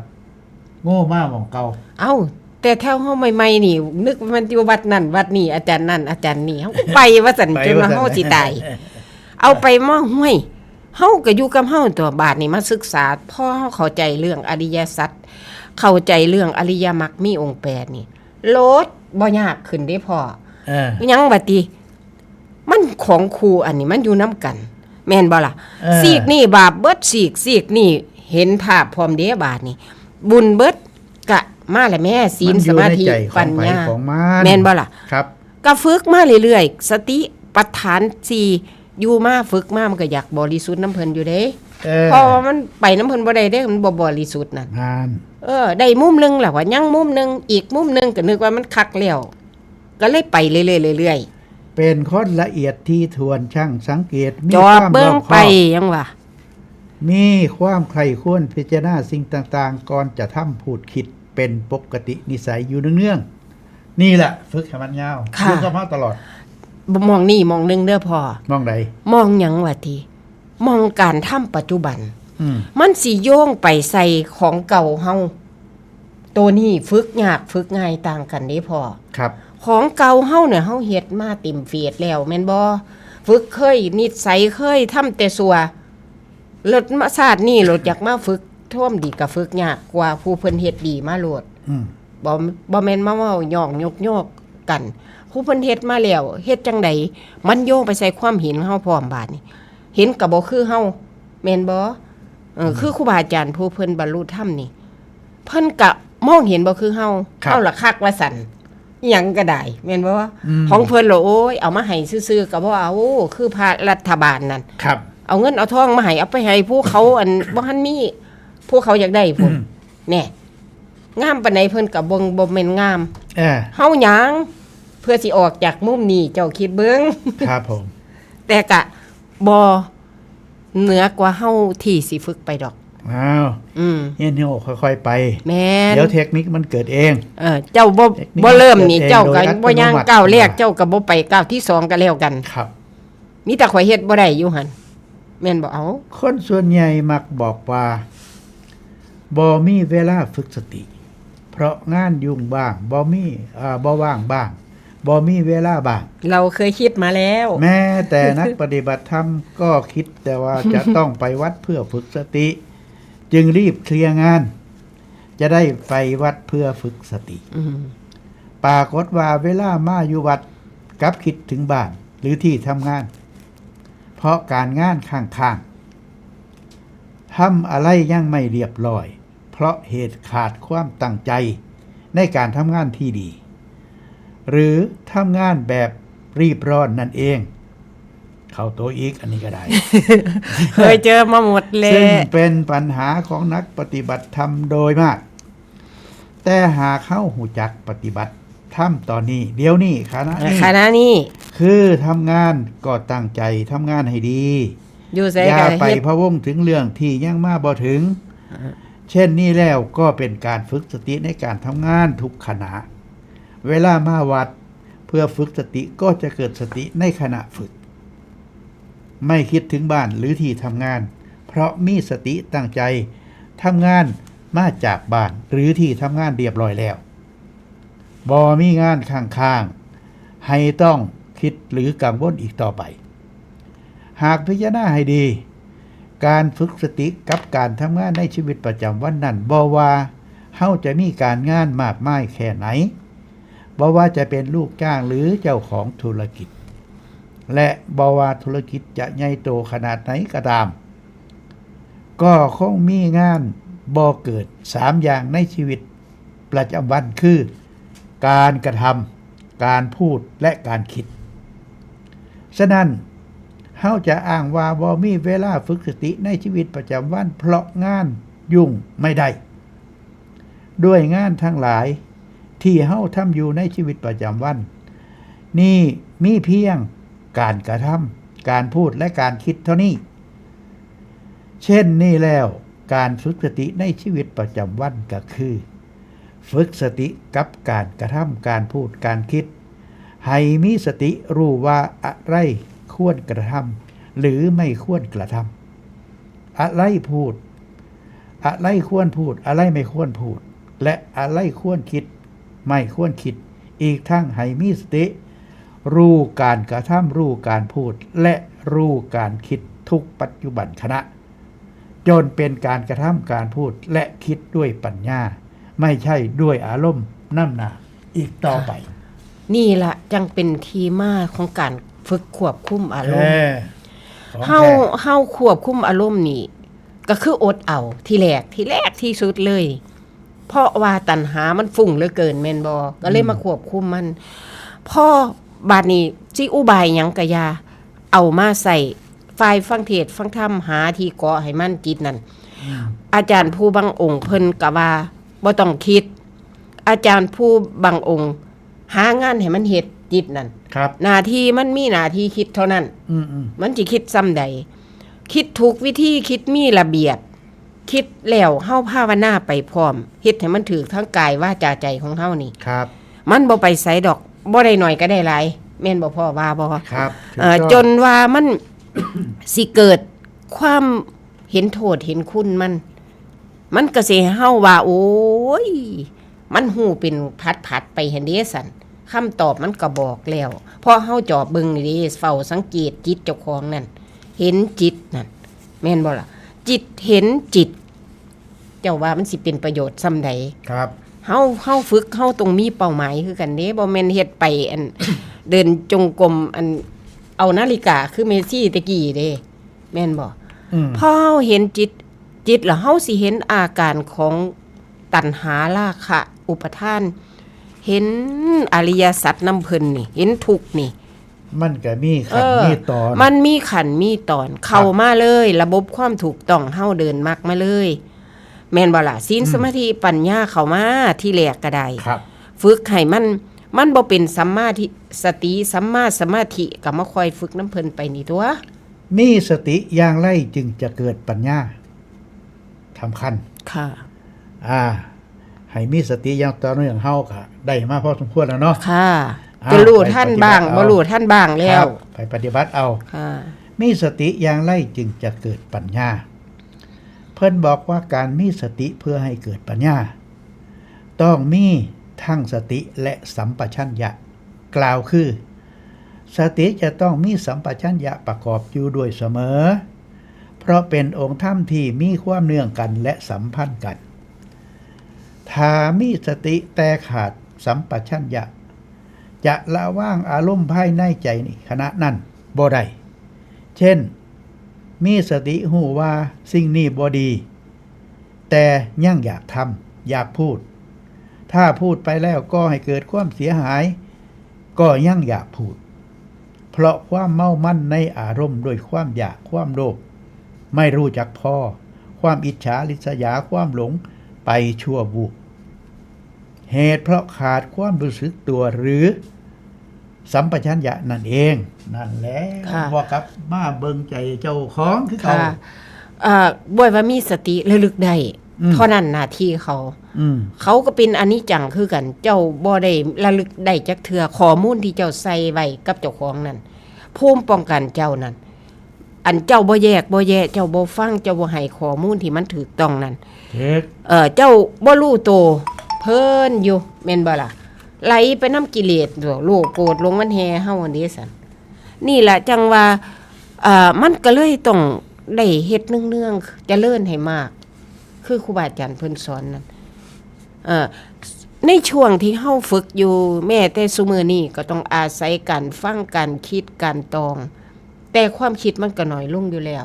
พอมันแยกเป็นละเด้รู้ทันแน่ละเด้แม่นบ่คนเฮานั่นมันบ่โง่ไปหน้าเด้คันเฮาฝึกให้มันถูกนั่นครับฉะนั้นเมื่อเฮามีสติเฮาต้องมีสัมปชัญญะด้วยเมื่อคิงคือรู้สึกตัวถึงอารมณ์ความต้องการของตนเองความโลภความอยากความต้องการใดๆที่เกิดขึ้นในขณะนั้น หากเข้ามีสติและมีความรู้สึกตัวว่ามีความโลภความอยากความต้องการที่กำลังครอบงำใจอยู่ในขณะนั้นความรู้สึกตัวนี้จะทำให้เฮาละวางอารมณ์และกิเลสที่ครอบงำในใจเฮาในขณะนั้นได้โดยลำดับเปรียบเหมือนสติเป็นเครื่องกำกับจิตแต่รู้สึกตัวเป็นสติภายในที่ค่อยกำกับใจหากเข้าฝึกสติภายนอกเพียงแค่เอาใจใส่ตั้งใจรับผิดชอบงานในหน้าที่การงานต่างๆเท่านั้นก็ยังบ่เพียงพอเพราะบ่อยครั้งที่เฮายังเดือดร้อนทุกข์ใจกับการทำงานเหตุเพราะเฮาบ่ได้ฝึกสติอย่างลึกเข้าไปในใจของเฮาจนเกิดเป็นความรู้สึกตัวหรือสติภายในใจที่แข็งแรงและสามารถอดทนต่ออารมณ์ต่างๆที่เกิดขึ้นภายในใจได้อันนี้ก็สำคัญก็ยังมาประกอบกันไปเบิดหลายอันเหลือเกิน อีกในหนึ่งความอยากความต้องการความโลภความบ่รู้จักพอและอารมณ์ต่างๆที่ครุกุ่นครอบงำใจเฮามาเนิ่นนานเกิดขึ้นเพราะเฮาขาดความรู้สึกตัวที่ดี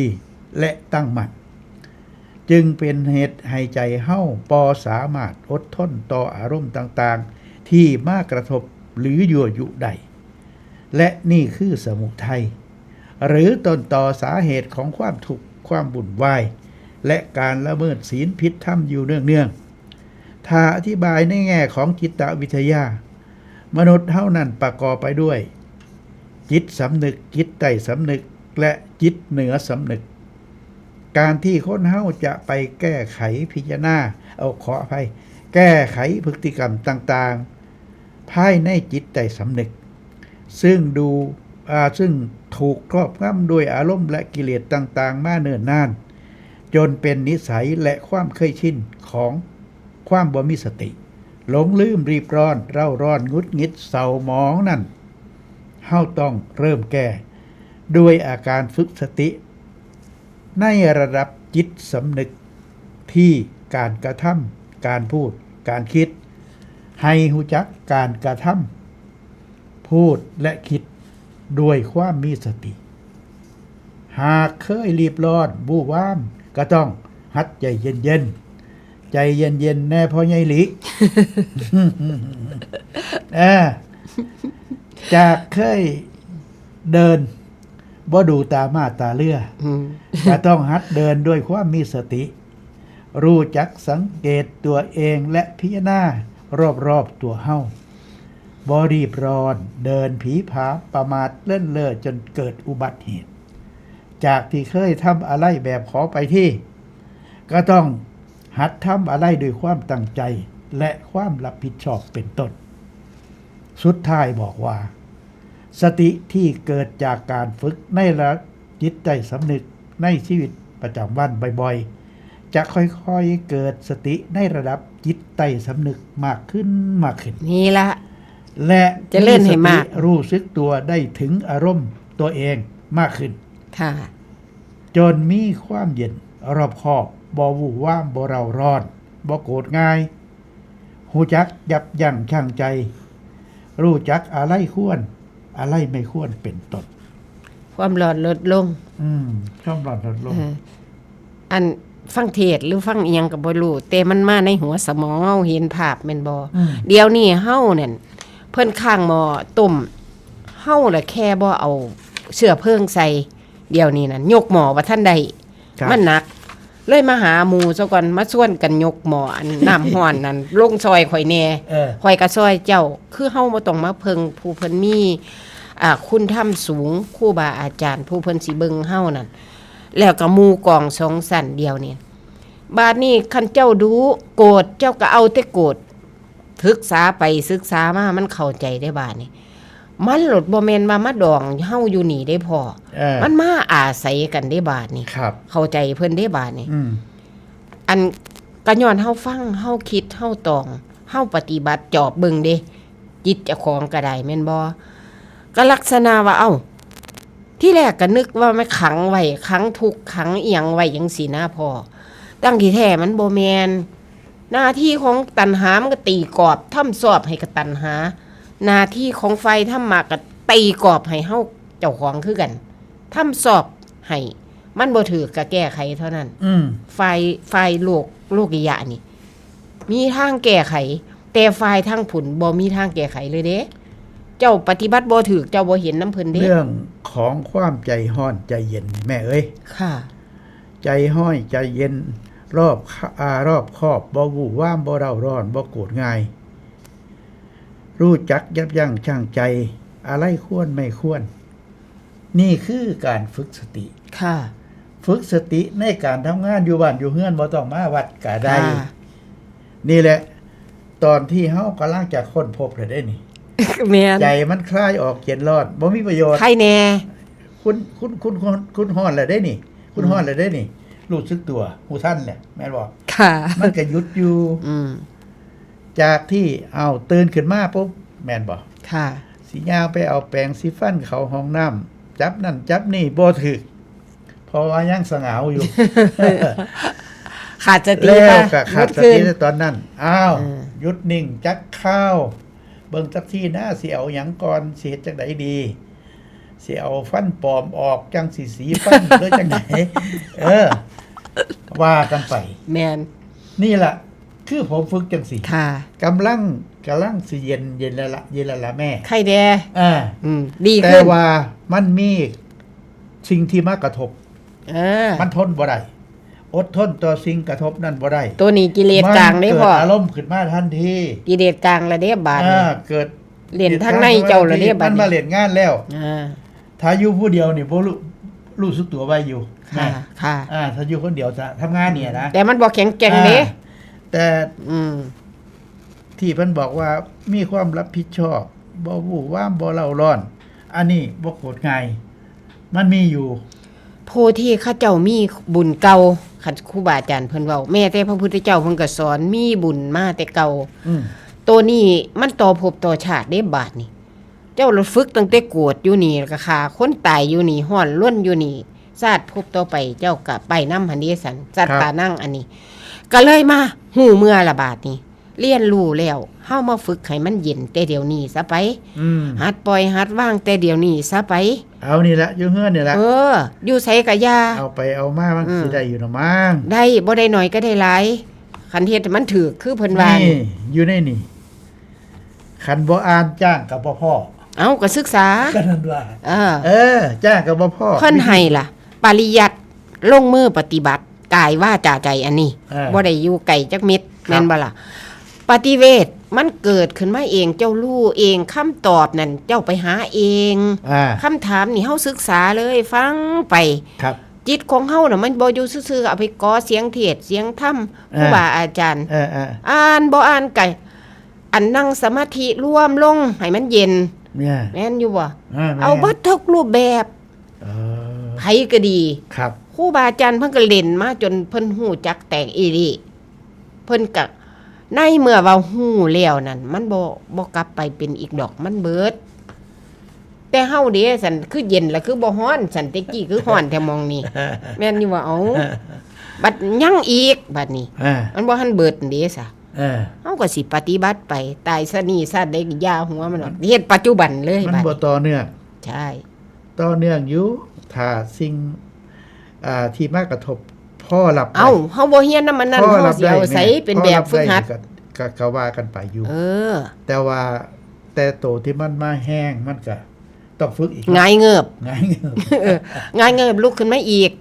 ท้อแต่บ่ถอยยังบ่ครับเพิ่นบอกว่าเมื่อสติได้รับการฝึกฝนพัฒนาดีแล้วทั้งในระดับจิตสำนึกและจิตใดสำนึกก็จะเกิดสติในระดับจิตเหนือสำนึกซึ่งถ้าพุทธศาสนาเรียกว่าญาณหรือญาณทัศนะไปจนถึงปัญญาญาณการเห็นด้วยสติระดับจิตเหนือสำนึกหรือการเห็นด้วยญาณทัศนะนี่เป็นเทคโนโลยีทางพุทธศาสนาซึ่งพระสัมมาสัมพุทธเจ้าทรงค้นพบเมื่อ 2,600 ปีก่อน ดังที่พระพุทธองค์ตรัสไว้ในปฐมพุทธภาษิตคาถาวาเมื่อก่อนเรายังไม่พบญาณเราแสวงหานายช่างผู้สร้างเรือนคือตัณหาผู้สร้างภพจึงได้ท่องเที่ยวไปในวัฏสงสารเป็นอเนกชาติความเกิดทุกคราวเป็นทุกข์ร่ำไปแน่นายช่างผู้สร้างเรือนบัดนี้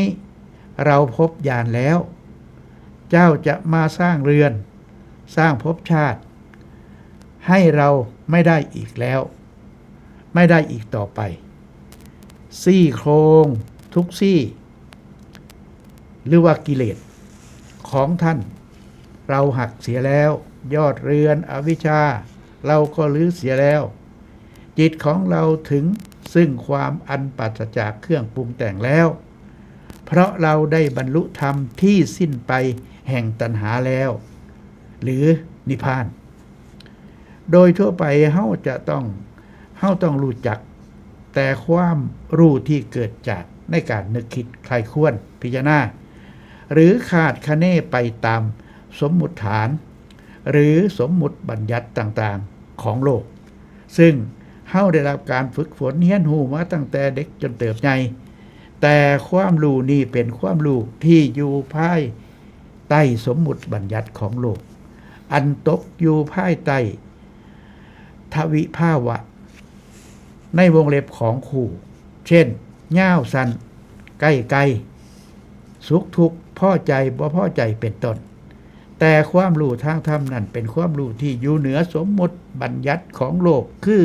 อยู่เหนือของครูแม่ครับค่ะข้างหนึ่งเอามันจบซะก่อนค่ะ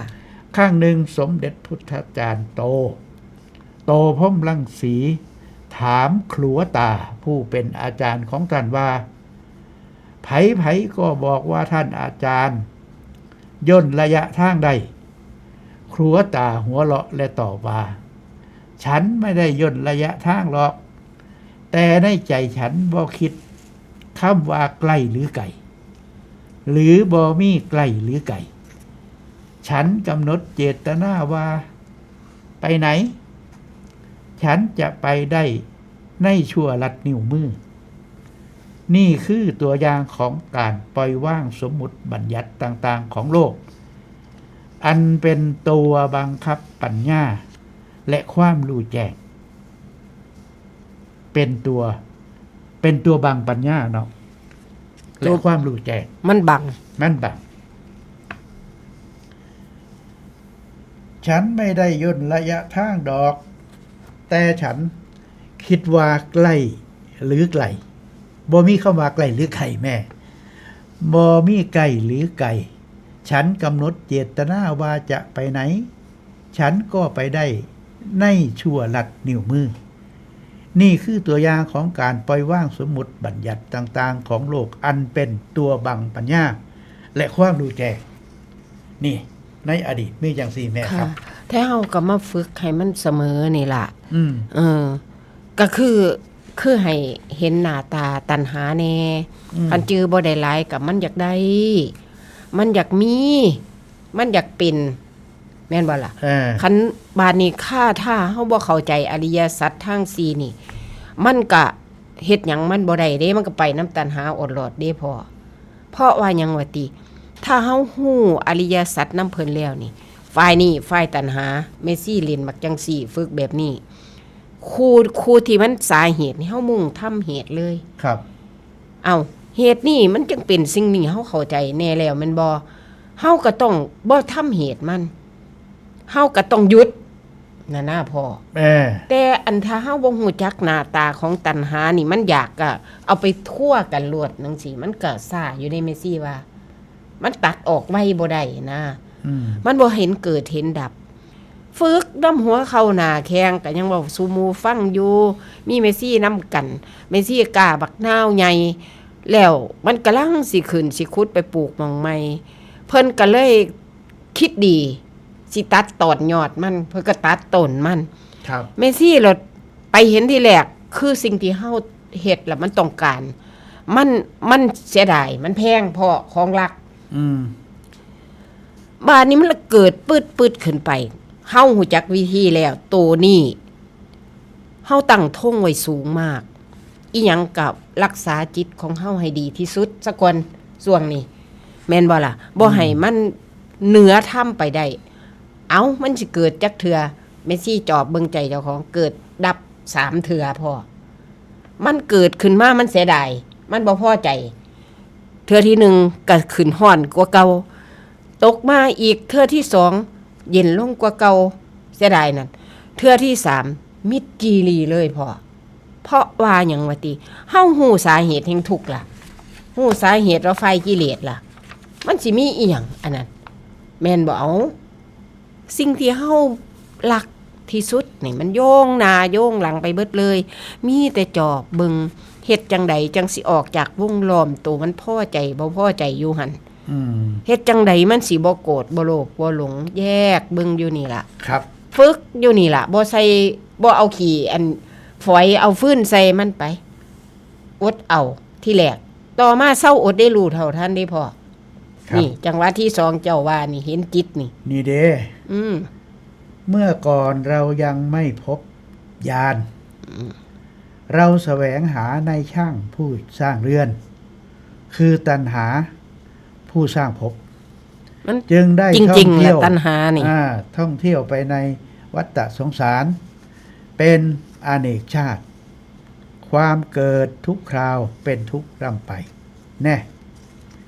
นายช่างผู้สร้างเรือน บัดนี้เราพบญาณแล้ว เพิ่นได้ญาณได้บัด ปัญญาเด้ญาณ เจ้าจะมาสร้างเรือนสร้างภพสร้างชาติให้เราไม่ได้อีกต่อไป สี่โค้งทุกซี่ หรือว่ากิเลสของท่านเราหักเสียแล้ว ยอดเรือนอวิชชา เราก็ลื้อเสียแล้ว จิตของเราซึ่งทำอันปราศจากเครื่องปรุงแต่งแล้ว เพราะเราได้บรรลุความที่สิ้นไปแห่งตัณหาแล้วมาเดส ค่ะ ฝึกเข้ามาคักๆใส่ครูบาอาจารย์เพิ่นสอน เพิ่นบอกแม่ เอามันได้สั้นหยังกะยาหัวมันแล้วว่าตั้งแต่เฮาหูจักแล้วนี่ มันวิตกวิจารณ์มันวุ่นมันวายมันห่อนมันล้น อ่า มันสงบลงจิตเจ้าเป็นหนึ่งบ่เดียวนี่แม่นบ่ล่ะ ครับครับ นั่นล่ะจังว่าวิธีอยู่กับปัจจุบันนี่ครูบาอาจารย์เพิ่นสอนคักล่ะมีแต่เฮาไปจอบเบิ่งมันบ่หนีดอกแล้วก็มันบ่สู้ ก็สรุปแล้วก็ปล่อยว่างนั่นล่ะสรุปแล้วก็สักแต่ว่าคือครูบาอาจารย์เพิ่นสอนนั่นล่ะ อันใดเฮาสักแต่ว่าบ่ได้ปล่อยว่างบ่ได้ก็กระทุกข์เด้ซั่นแม่นบ่เอามันมาให้เจ้าเห็นอยู่หั่นนั่นล่ะผลสุดท้ายก็ต้องลงไตรลักษณ์ได้มันสิเอาอันบ่เที่ยงมาสอนใจเจ้าของก็ดีหลายสิเอาเห็นทุกข์มาสอนก็ดีหลายสิเอาบ่มีตัวมีตนมาสอนเจ้าของก็สุดยอดมันอยู่หม่องนี้เด้พ่อ ครับ เฮาปราบหม่องนี้บ่ได้เลยเด้ คันปฏิบัติอันนี้จังว่าบ่เล็งเมื่อมันยังมาบ่ถึงจำไว้เลย ผูกใส่ใจเฮาไว้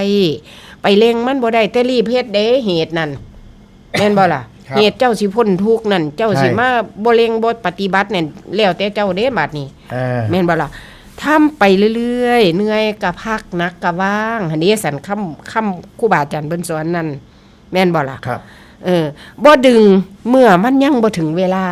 สิให้เป็นเดียวนี่อาการของตัณหาได้บาดเฮาแยกดีล่ะเฮาเห็นล่ะ แม่นบ่ล่ะบ่ดึงเมื่อมันยังบ่ถึงเวลาให้เฮ็ดไปเรื่อยๆเอาแบบนี้ดีกว่าไม่ใช่ว่า อ้าวมาฟังต่อไป เพิ่นเขียนว่าการกำหนดรู้ด้วยสติ เข้มขึ้นแล้วได้ไหมนี่แม่ เอาติ การกำหนดรู้ด้วยสติ เพิ่นบอกว่าก่อนลงมือทำงาน หรือฝึกสมาธิวิปัสสนากรรมฐานเฮาต้องกำหนดเจตนาหรือกำหนดรู้ในสิ่งนั้น ตั้งใจเฮ็ด ๆ จึงจะเกิดพลังของสติและมีความก้าวหน้ายกตัวอย่าง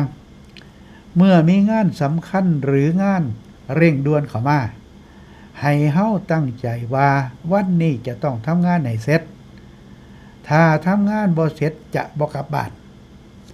เมื่อมีเจตนาอย่างนี้ จะทำให้เกิดสติ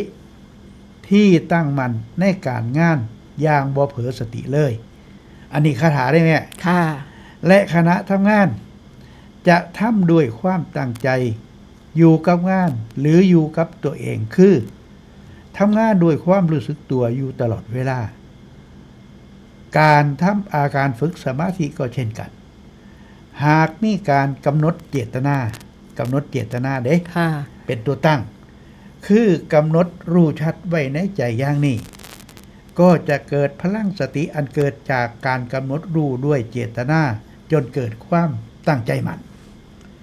แต่หลายๆคนยังบ่เข้าใจว่ากำหนดเจตนา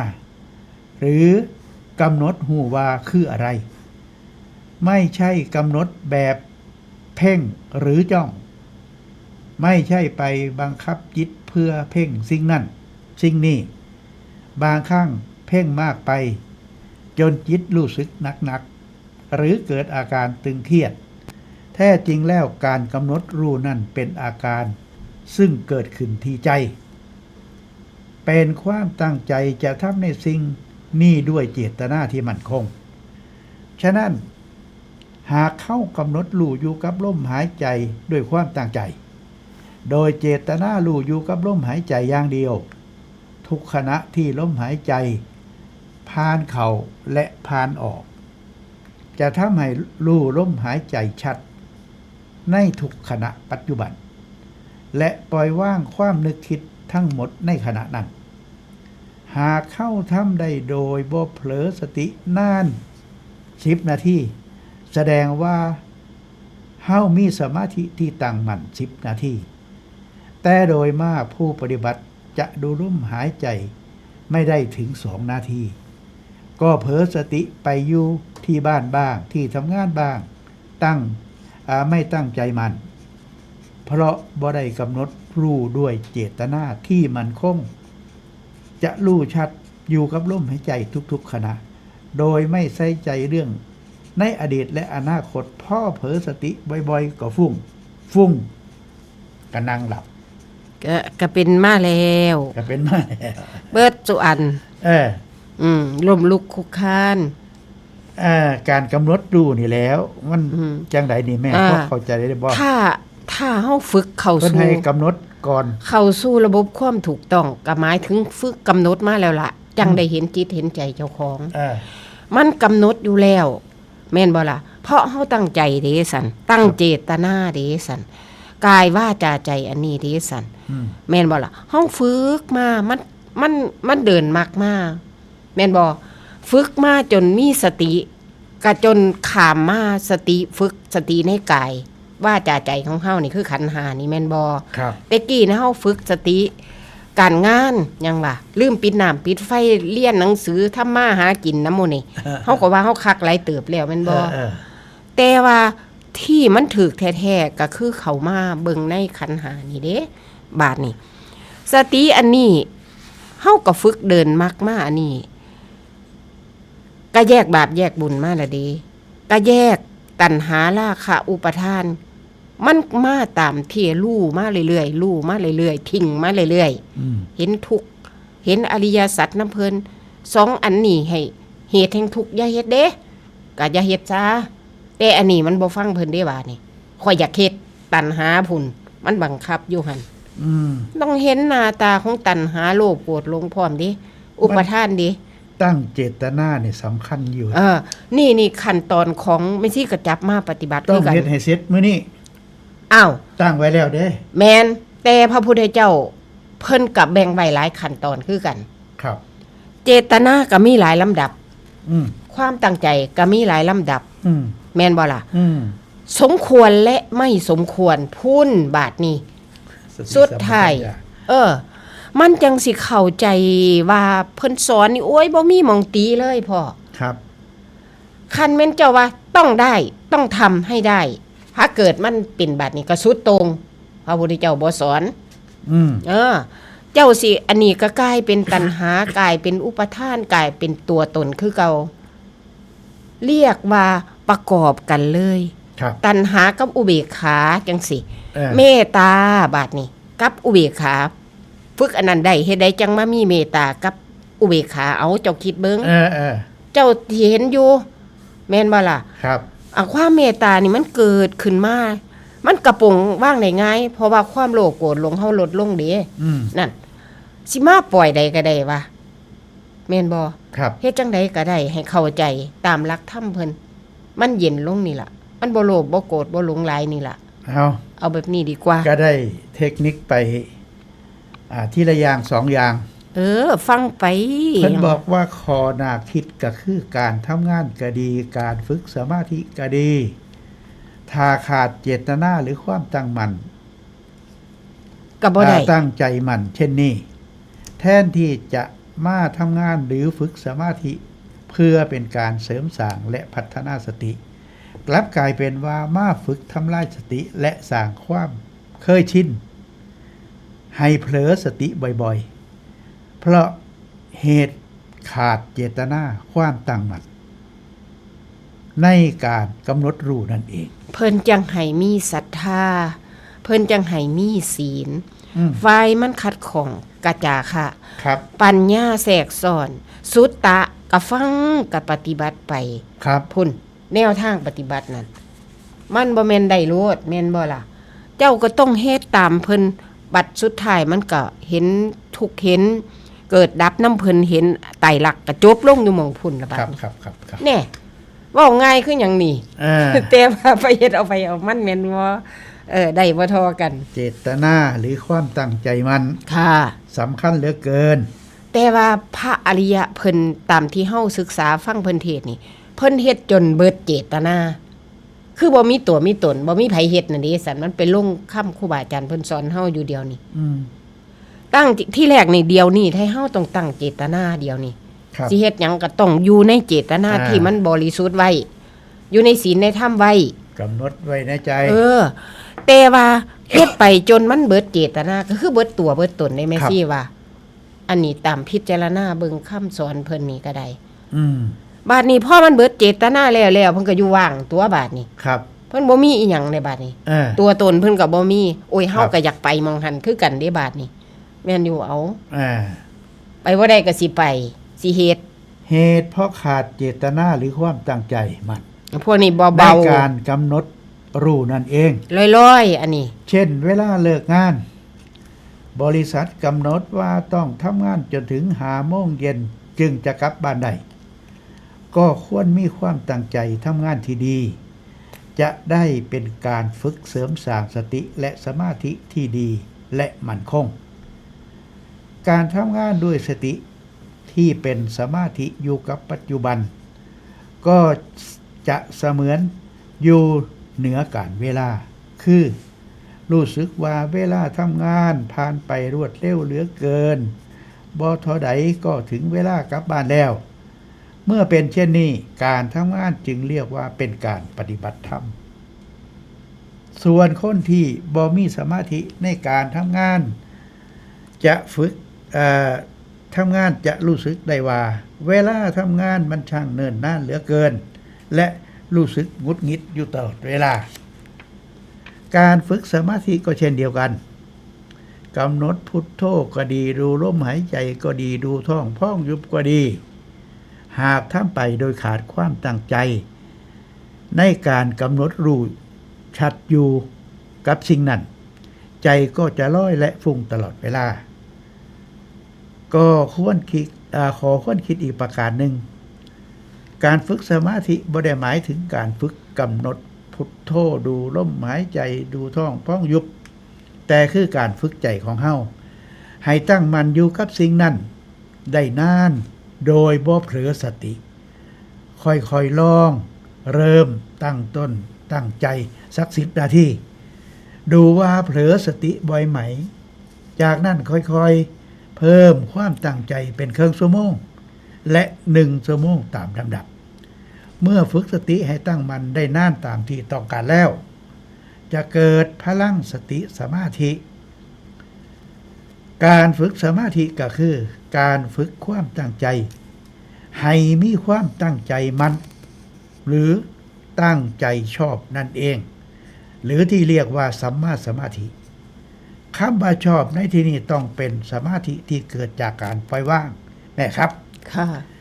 ไม่ช่วย ไม่ใช่ด้วยวิธีบังคับจิตปล่อยว่างอดีตที่ผ่านไปนานแล้วปล่อยว่างอนาคตที่ยังมาบ่ถึงอยู่กับตัวเองในปัจจุบันขณะโดยบ่เผลอสติ ค่ะ นี่คือสติเต็ม ค่ะแม่นแต่ว่าตามที่เฮาภาคปฏิบัติที่เฮาจอบเบิ่งคักๆนี่คือตัณหาลดลงได้พอ ความอยากมันบ่บังคับเฮาเด้มันบังคับบ่ได้เฮาเห็นมันรู้เท่าทันมันเด้ซั่นที่เฮาฝึกมานั่นเดินมักมานั่นแม่นบ่ล่ะรู้ความจริงไปตามลำดับเฮานั่นมันก็บังคับเฮาบ่ได้เฮาบ่เป็นทาสหัวมันเด้อันนี้เฮาเห็นแนวเฮารู้มันก็ยังอันสิ่งที่เฮายังบ่รู้เฮาก็ฝึกให้เห็นความจริงนั่นล่ะแม่นบ่พ่อว่าบ่ ครับ ตัณหานี่เฮาฝึกจนบ่หนาวบ่ร้อนแดดก็บ่ร้อนเฮ็ดด้วยความของแม่ซี่สิใส่อิทธิบาททั้ง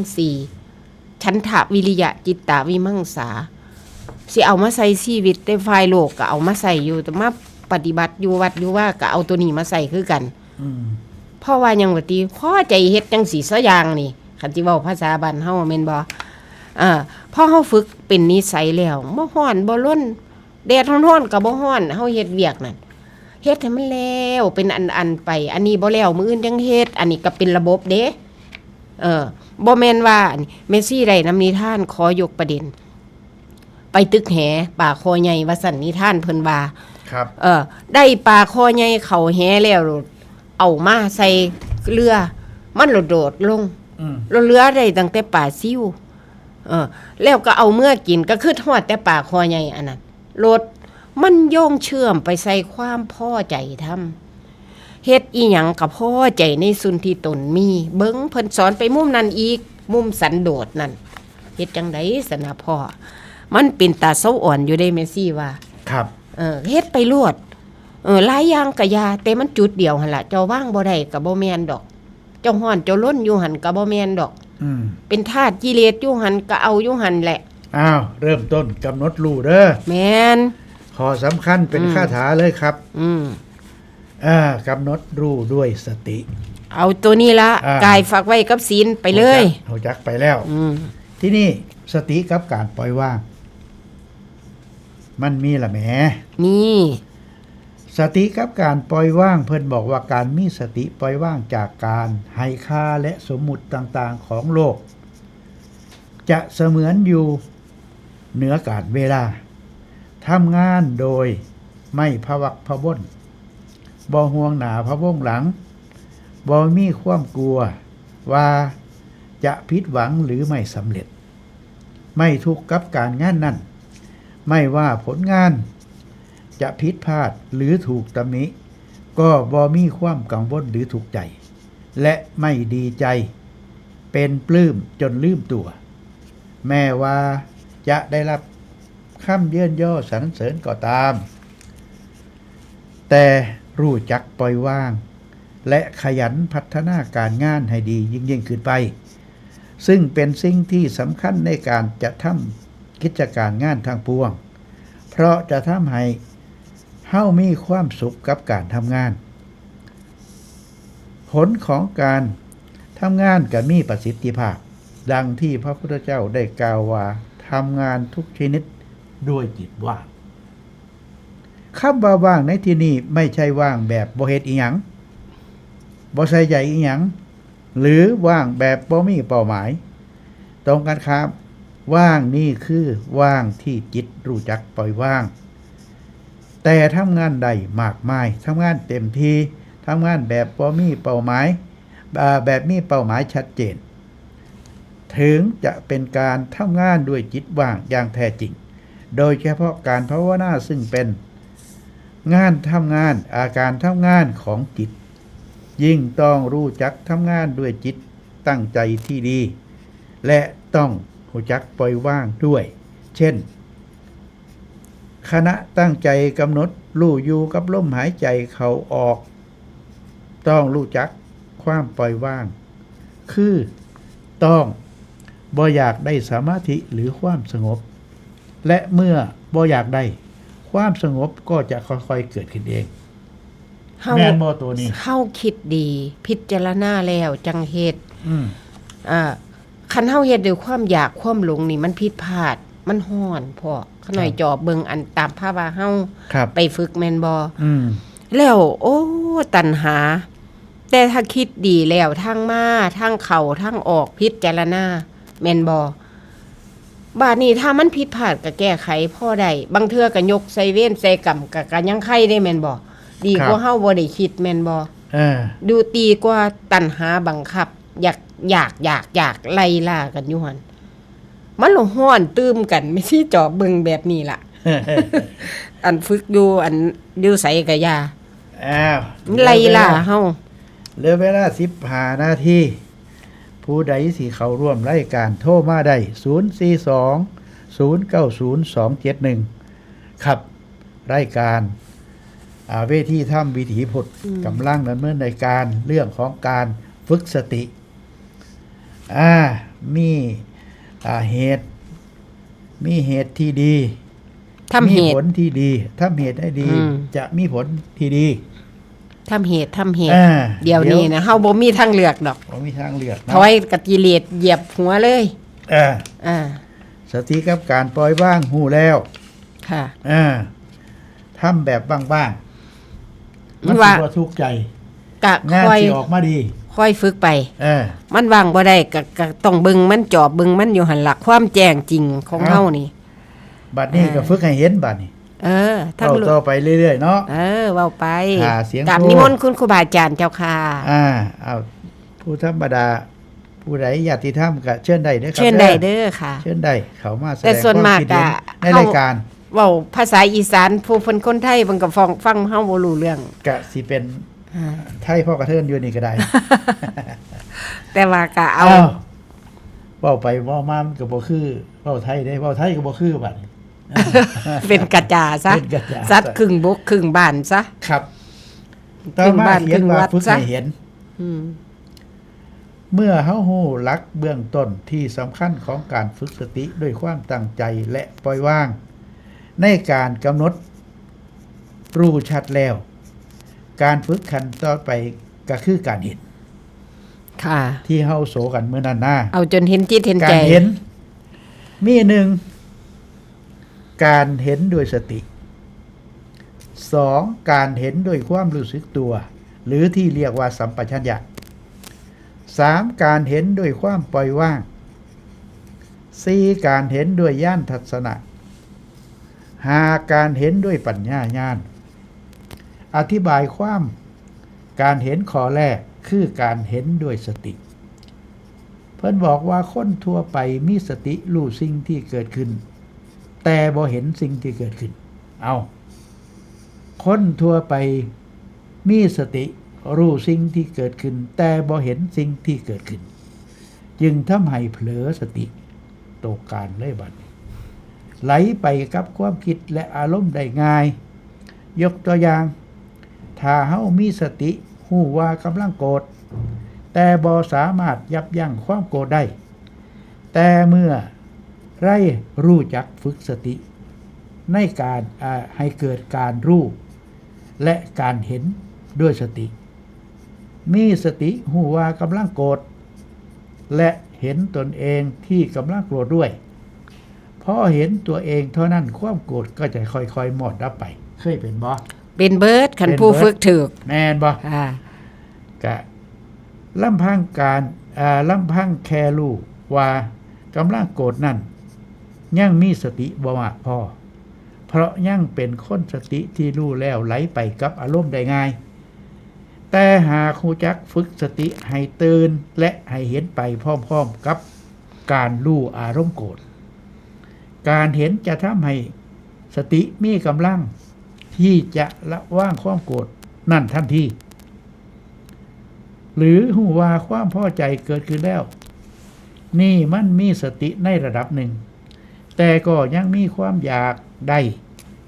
เพราะพอใจในสิ่งนั้นแต่หากรู้จักฝึกสติให้ตื่นขึ้นมามีกำลังมากขึ้นจนสามารถเห็นความพอใจที่เกิดขึ้นในขณะนั้นกำลังของสติที่ตื่นขึ้นและเห็นอารมณ์ในขณะปัจจุบันก็จะสามารถละว่างอารมณ์นั้นๆได้ทันทีทันใด เคยเป็นบ่แม่ ข้อที่ ถ้า หนึ่งนี่ ถ้า เห็นด้วย เฮา สติ ฝึกแบบนี้เด้อพ่ออจังว่าผู้เห็นทุกข์มันได้เปรียบ มันมีสติมันระลึกได้มันพอใจ แต่มันถ้าบ่จบลงด้วยไตรลักษณ์นี่เจ้าก็หนาวคือกัน อืม เพราะอีกจักหน่อยมันสิเปลี่ยนไปเจ้าสิทุกข์ หาย่างบ่ได้ เจ้าต้องเห็นอันนี้ก็ไม่เที่ยงก็เบ้าไป อืม เห็นไป อืม ทั้งรู้ทั้งเห็น อืม แล้วก็แยกออกไป ให้ฮู้ว่าอันนี้เป็นโทษ อันนี้ฝ่ายมิจฉา อันนี้ฝ่ายซัว นี่ล่ะ มันจังโยงมาใส่ในสัพพปะปัสสะอาการนั่งนั่น คันบ่เห็นเป็นไปบ่ได้ ค่ะ ต้องไปเห็น เพิ่นก็เลย ต้องเห็น เพิ่นก็เลยให้ฝึกเบิ่งจอบเบิ่งแยกแยกน้ำหมูนี่ก็ให้มันรู้แจ้งเห็นจริง เห็นโทษ มันก็จังบ่มีอีหยังเนาะบ่มีตัวมีตน มันสิเป็นของมันเองคำตอบ มันจางออกมาเลย ครับ โยงมาใส่ในเฮาได้แต่อ๋อของเฮานั่นใครแน่ว่า นี่ล่ะเนาะเพิ่นว่าจิตเฮาบ่เป็นกลาง มันวางสิได้พอ ครับ จิตเฮาบ่เป็นกลางอริยมรรคเฮายังบ่เต็ม มันก็เลยพอใจบ้างบ่พอใจบ้าง แต่ถ้าเฮาจอบเบิ่งเขาคักๆมันก็นานจังมาให้เฮาพอใจบ่พอใจได้บาดนี้ แม่นบ่แต่ว่าถ้าเฮาบ่ฮู้หน้าตามันนี่เดี๋ยวมันเฮ็ดอยู่เบิดมื้อเบิดปีเบิดเดือน อัน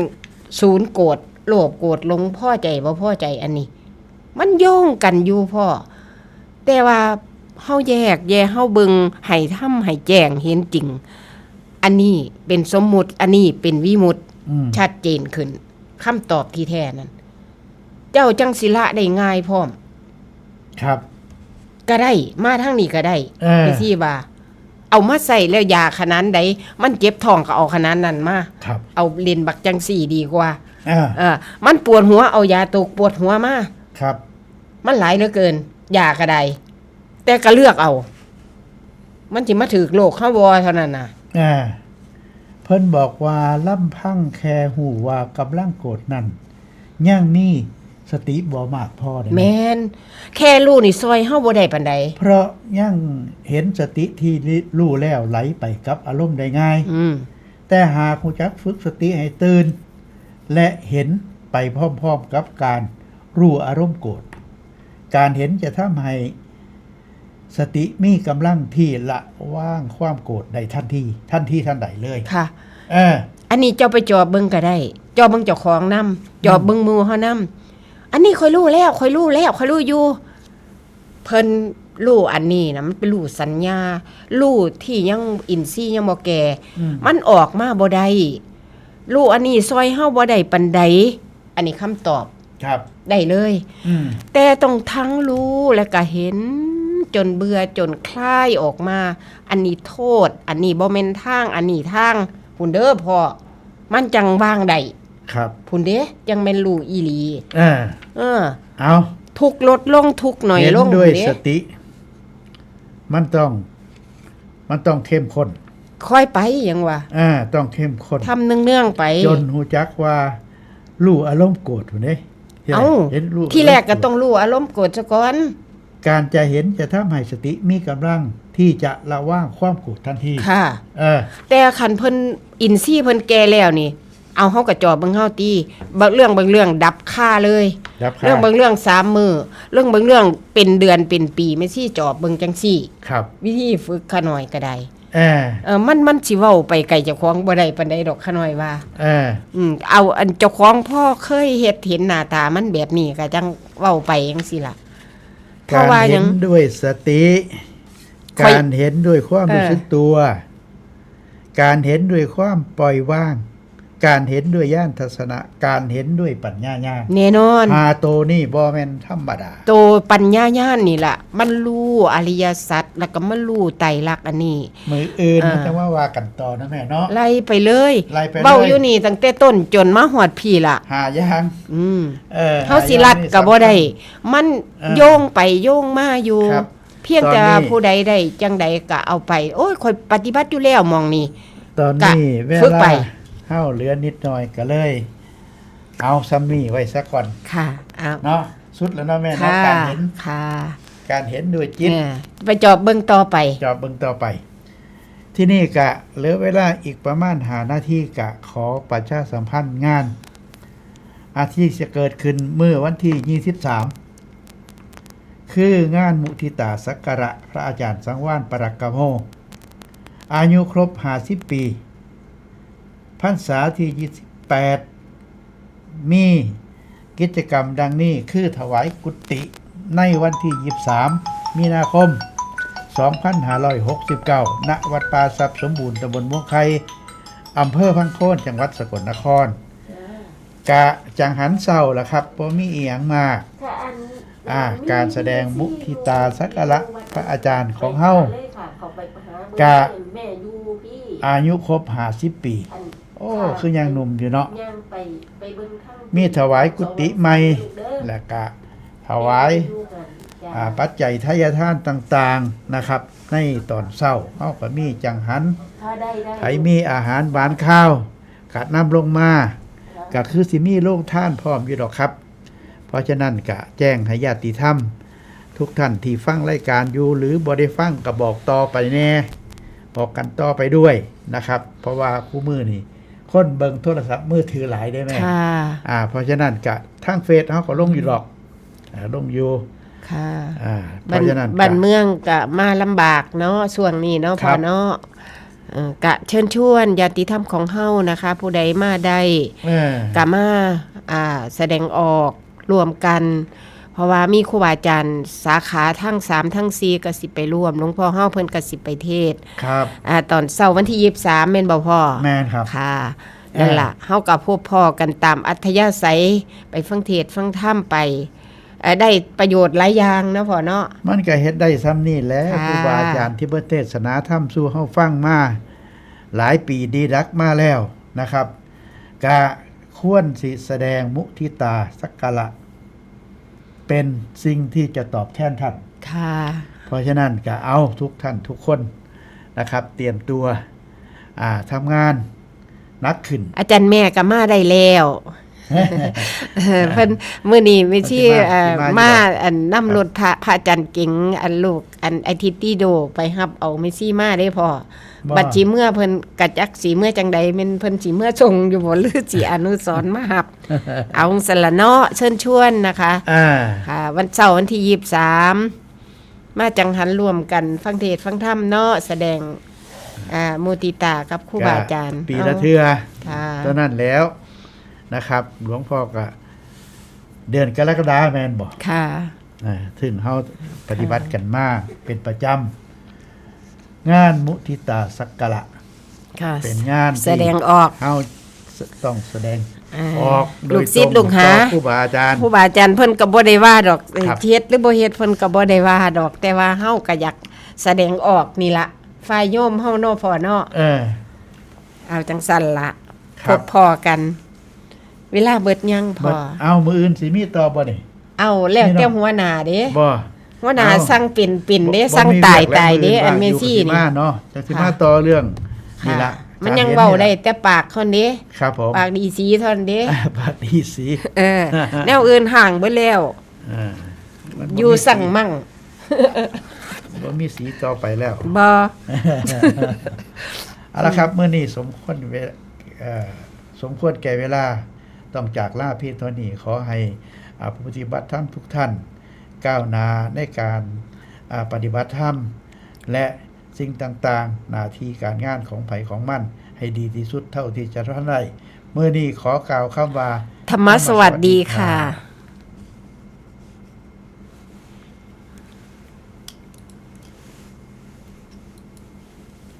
ขณะนี้เวลา 15 นาฬิกา